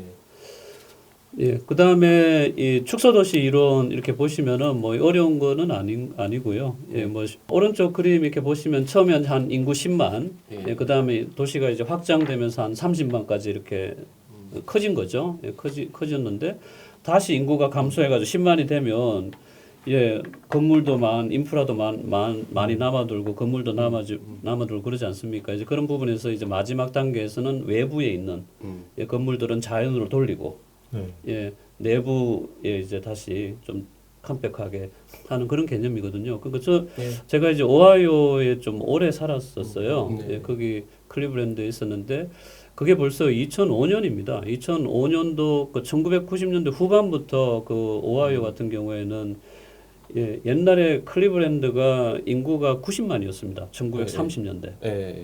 근데 지금 인구가 40만 안 되거든요. 아 그래요? 상당히 좋네. 나는 클리블랜드 100만 넘었다고 생각했었는데. 아니요, 지금 인구 40만대예요. 예, 아, 그러니까 도시가 10대 대도시에 들어갔습니다. 그 당시에 예. 미국에서 지금은 뭐 완전히 어. 중소도시로 전락을 했는데 어마어마한 인프라가 남아돕니다. 예, 전 출퇴근할 때 차가 막힌 적이 한 번도 없습니다. 아 그렇죠. 예. 사실은 이게 예. 이제 축소도시 하면은 이거잖아요. 이제 성장하는 도시는 문제가 스프롤 문제잖아요. 네. 이게 외부의 난개발 문제. 이 축소도시 문제는 스펀지화의 문제거든요. 네. 그래서 사실은 이게 성장할 때는 압축적으로 이제 지역별로 딱 내부서부터 충진되면서 개발되는 것이 필요한데 바깥에서 난개발들이 발생하는 거고 줄어드니까 이제 외곽부터 차근차근 같이 이렇게 조금씩 지금 여기처럼 스마트하게 줄어들면 좋겠는데 이게 그게 아니라 가운데서 이제 빠지듯이 네. 이제 스펀지화 되니까 네. 이 문제가 사실은 두 개가 같은 얘기인 것 같아요. 그렇죠, 맞습니다. 네. 이제 우리가 보통 기반 시설 얘기를 할 때 대부분의 도시들이 이제 공급의 관점을 갖잖아요. 예, 근데 예, 사실은 이런 축소 도시는 이제 공급이 문제가 아니라 기존에 있는 기반 시설의 유지 관리, 네. 그 부분이 이제 더더욱 그렇죠. 중요한 문제가 되는 네네. 거죠. 네, 네. 그렇게 해서 지금 그 당시 벌써 20년 전인데요. 네. 그때 벌써 슈링킹 시티 개념이 나왔었고 예, 예. 그래서 저희가 그 클리블랜드 답사도 많이 가세요. 저희 학교에서 학교에서. 네, 갔다 오신 분들도 있고 네. 그때 벌써 예를 들면 10차로 도로 텅텅 비잖아요. 예, 예. 그러니까 한 5개 차선을 다 그냥 나무를 심어 철거해버리고 줄이는 거죠. 예. 진짜 줄이고 있고 왜냐하면 방치를 하게 되면 그 보기도 그렇고 흉물이 되잖아요. 예, 그렇게 지금 하고 있고 근데 문제는 뭐냐면 재원이 없어요. 재원 그렇죠. 예, 계획만 사람이 세우고. 줄고 그러니까 예, 결국은 예. 뭐 조세 수입이 그만큼 안 나오는 거죠. 예, 그때 벌써 그런 얘기를 계속 많이 했었고 저는 네. 그 당시에는 이런 것도 하는구나. 아까 그랬는데. 이제 열심 발표 전에 네. 이제 일본의 토야마시가 나왔는데 네, 사실 토야마시도 이제 그런 계획을 하게 된 출발점이 그거예요. 왜냐하면 쇠퇴하다 보니까 세수가 줄어들었어요. 세수 네. 줄고 급격하게 세수, 예를 들어 그, 특히 우리가 세금 같은 경우도 중심 상업지역 이런 데는 많이 받잖아요. 네네. 근데 거기에 이제 뭐 빈 점포가 늘어나가니까 전체적으로 그렇죠. 급격히 세수가 줄어가지고 도시 유지 관리가 안 되는 거예요. 네. 그래서 어쩔 수 없이 저런 개념을 가져온 거라고 그렇죠. 그래요. 네. 그 성장하는 도시는 세수는 좀 늘어나지만은 어쨌든 새로운 인프라를 계속 네. 확충해야 되는데 그건 확충을 한 만큼 비용이 안 되는 거고 네. 이제 쇠퇴하니까 세수 주니까 기존에 있는 뭐 새로운 어떤 시설 신설보다는 기존에 있는 시설에 대한 유지 관리에 대한 우선순위를 어디서 둘 거냐 네. 그런 부분이 되겠네요. 예. 네.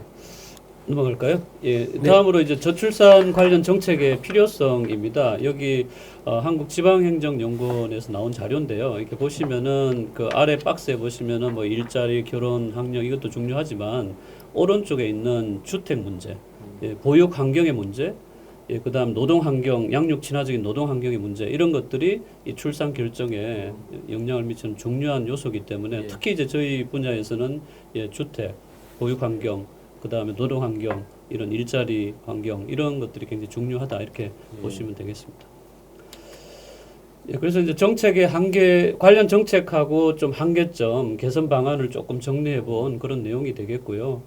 예, 뭐 한계는 저출산 고령화로 인해 가지고 저성장 시대 환경의 변화가 빠르게 진행이 되고 있는데 우리가 좀 늦다 예. 그런 문제가 있는 거고 그런 개선 방안을 좀 앞으로 강구를 해야 되겠다.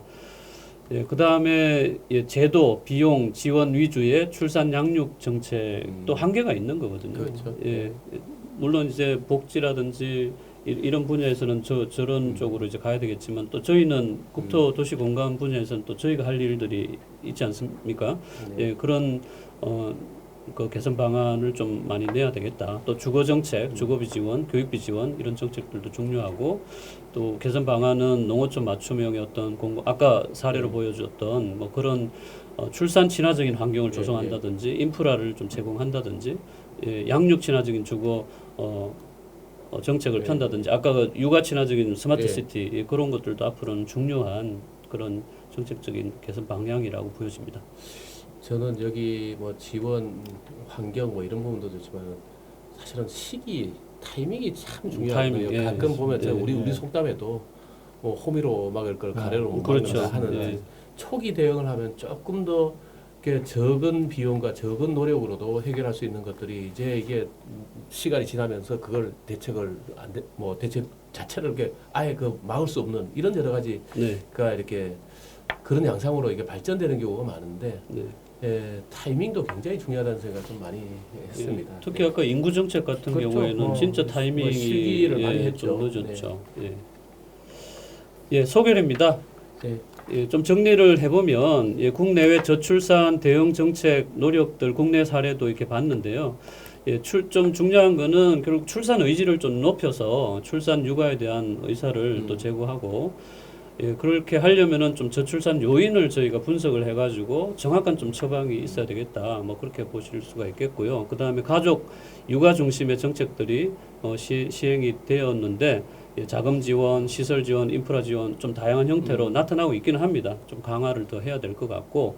그 다음에 저출산 고령화 기본법에 의해 가지고 이제 5년마다 기본 계획을 수립하고 있고 예, 계속적으로 예, 정책을 늘려가고 있다 이렇게 보시면 되겠고 이제 주거시설 지원, 공용시설, 육아휴직 환경 보장, 양육생활 지원, 생애 주기별로 다양한 정책들을 강구하고 있습니다. 예, 그 다음에 이제 설문조사 토대로 봤을 때는 주거비 지원 정책을 좀 강화, 이 주택에 대한 부담이 크다. 그 다음 보육 친화적인 직주 근접 환경을 조성해야 되겠다. 또 아동 친화 도시, 또 여성 친화 도시 이런 부분도 중요하겠다 이렇게 볼 수가 있고요. 그 다음 지역별로 이렇게 봤을 때는 지역별로 저출산의 원인이 좀 다르다. 다르기 때문에 예, 일괄적으로 좀 보편적인 정책을 추진할 게 아니라 이 공간에 맞는 지역에 맞는 맞춤형 정책이 필요하다 이렇게 보실 수가 있겠습니다. 예, 뭐 하여튼 잘 정리를 해주셨네요. 네. 네, 뭐 그럼 특별하게 덧붙여. 네, 결론으로 갈까요? 그럼 이제 마지막 결론입니다. 그 앞에서 말씀하신 걸 뭐 크게 다시 좀 정리를 해드리면 배경 현황은 저출산 고령화 예, 정말 심각한 문제다. 그 다음에 이 문제는 지역별로 다르게 나타나고 있고 또 지역별로 어떻게 대응하느냐에 따라 가지고 또 다르게 나타난다 이 말씀을 드리고 싶고요. 그 다음에 저출산 원인과 공간 계획에 있어서는 앞에서 말씀드린 고용의 문제 결국 경제적인 문제죠. 그 다음 자녀 양육 비용, 주거비 비용 이런 것들이 이 청년들 결혼 정년기 청년들한테 굉장히 큰 부담으로 작용을 하고 있다. 또 결혼을 했다 하더라도 또 일 가정의 양립 문제, 돌봄 서비스 체계 이런 것들이 아직은 많은 개선이 필요하다. 그 다음에 또 아이들 같은 경우에는 예, 육아 다 하고 했는데 어린이 아동이 되면 또 안전한 환경, 또 아동 친화적인 그런 인프라가 또 중요하다. 예, 그 다음에 예, 원인으로서는 사회적인 규범, 가치관이 변하고 있기 때문에 뭐 저희 분야는 아니겠지만 결혼에 대한 어떤 인식, 사회적인 인식 또 예, 그런 것들도 이제는 좀 변화가 필요한 시기다 이렇게 볼 수 있겠고요. 예. 다 굉장히 여러 분야에서 같이 고민하고 노력해야 될 부분인 것 같아요. 저희도 네. 사실은 공간 정책이라든가 하는 부분에서도 고민하고 같이 얘기 뭐 해야 맞습니다. 되겠지만은 네. 이건 뭐 인구 파트, 고용 파트, 뭐 각종 여러 저 산업 부분 네. 다양한 어떤 분야에서 같이 노력을 해야 되는 부분인데 네. 기본적으로 사실은 우리 뭐 저출산 문제, 뭐 지금 저출생 문제가 우리나라 국민들한테 설문을 해보니까 우리나라 미래의 위기 요인 중에 가장 큰 것이 뭐냐 그랬을 때 저출산 문제를 가장 먼저 동의합니다. 꼽더라고요. 저도. 네. 지금 이건 대중적으로도 그렇게 그 조사가 되고 있는데 이 부분에 대한 것들을 빨리 어떤 형태든 좀 개선을 할 노력들이 지금 이렇게 계속 출산율이 낮아지는 이 선을 좀 반등시키지 못하면은 이 관성을 사실 바꾸는 것이 굉장히 어렵거든요. 네. 그리고 새롭게 이제 이렇게 줄어든 아이들을 늘어나면 좀 이제 새 태어나는 아이들이 조금 더 늘어나는 어떤 시대가 오겠지만은 이렇게 줄어드는 아이들이 계속 줄면 사실은 뭐 연금 문제라든가 각종 문제들, 조세 문제라든가 각종 문제들이 같이 또 이렇게 복합적으로 나타나서 이게 자칫 이제 악순환을 네. 경험할까 이 부분도 굉장히 좀 걱정스럽고요. 맞습니다. 예. 뭐 그래서 저희 공간 정책 관련 분야에서는 예, 여기 말씀드린 양육 친화적인 도시 환경 조성, 네. 또 안전한 네. 도시 환경 조성 이런 것들이 저희가 좀 집중적으로 네. 해야 되는 그런 내용이라고 생각이 됩니다. 그 다음에 저출산이 국토 도시 공간에 미치는 영향으로는 뭐 다양한 정말 복합적인 문제들이 나타나고 있는 거고요. 예, 경제활동, 인구 감소, 노인 부양 부담, 빈집의 증가, 도시 활력의 감소, 그러다 보니까 도시가 쇠퇴하는 문제, 그러다 보니까 또 범죄가 생기고 안전의 문제, 이게 막 계속 사이클이 도는 거죠. 예, 그런 문제가 있고 또 이게 이제 지방이나 어떤 지방의 문제가 더 이상 아니다. 이제 대도시권하고 수도권까지 이제 인구 감소 현상들이 나타나고 있어서 적극적인 대응이 필요하다. 예, 그렇게 볼 수가 있겠습니다. 예, 다음으로 국토 도시 공간 정책 관련해서 예, 이제 선진국들의 어떤 사례들을 많이 봤지 않습니까? 예, 그런 걸 봤을 때 가족 또 육아 중심의 정책 그런 도시 환경 이런 것들이 중요하고 그런 인프라 지원이 필요하다 그 말씀을 드리고 싶고 청년들의 주거비 부담을 줄여주기 위해서 앞으로 더 많은 좀 정책적 지원이 필요해서 또 결혼하고 출산하는데 좀 부담을 덜어줄 필요가 있다.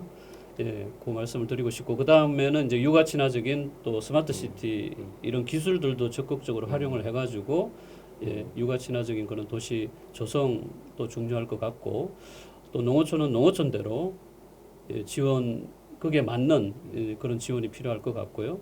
좀 크게 보면은 예, 우리 콤팩트 네트워크 도시를 통해 가지고 예, 흩어진 부분들을 좀 정비해서 모아주면서 복합 개발을 해가지고 직주 근접을 통해 가지고 예, 그 아이들 좀 키우기 좋은 그런 환경을 조성해 줄 필요가 있다 이렇게 보시면 될 것 같고요.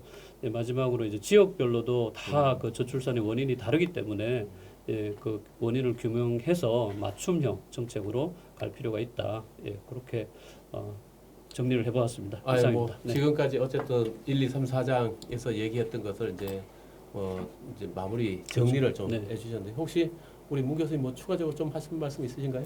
예, 오늘 뭐 이게 저출산 이제 요 발표를 통해서 보니까 이 저출산 문제라는 게 정말 그 다양한 복합적인 요인에서 이제 이루어지고 또한 이제 저희가 몸담고 있는 국토 도시 공간에서도 의외로 해결해야 할 부분이 네. 굉장히 많다는 걸 좀 느꼈고요. 그렇습니다. 네. 또 하나는 이제 오늘 저 많은 내용을 준비해 주신 이수기 교수님 덕택에 저도 많이 좀 배웠고 수고를 또 했다고 저는 말씀드리고 싶네요. 예, 고맙습니다. 네.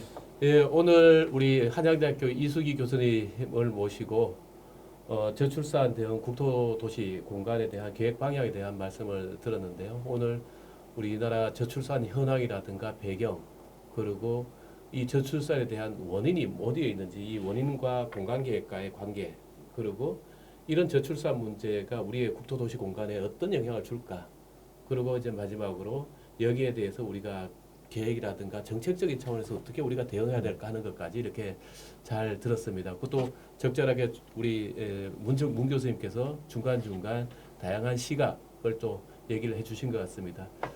수고해 주신 이순희 교수님 감사드리고요. 또 토론해 주신 문철 교수님 감사드립니다. 네, 오늘 저출산 대응 국토도시 공간 계획 정책 방향에 대한 수업은 이렇게 해서 마치도록 하겠습니다. 수고 많으셨습니다. 네, 네, 감사합니다. 감사합니다.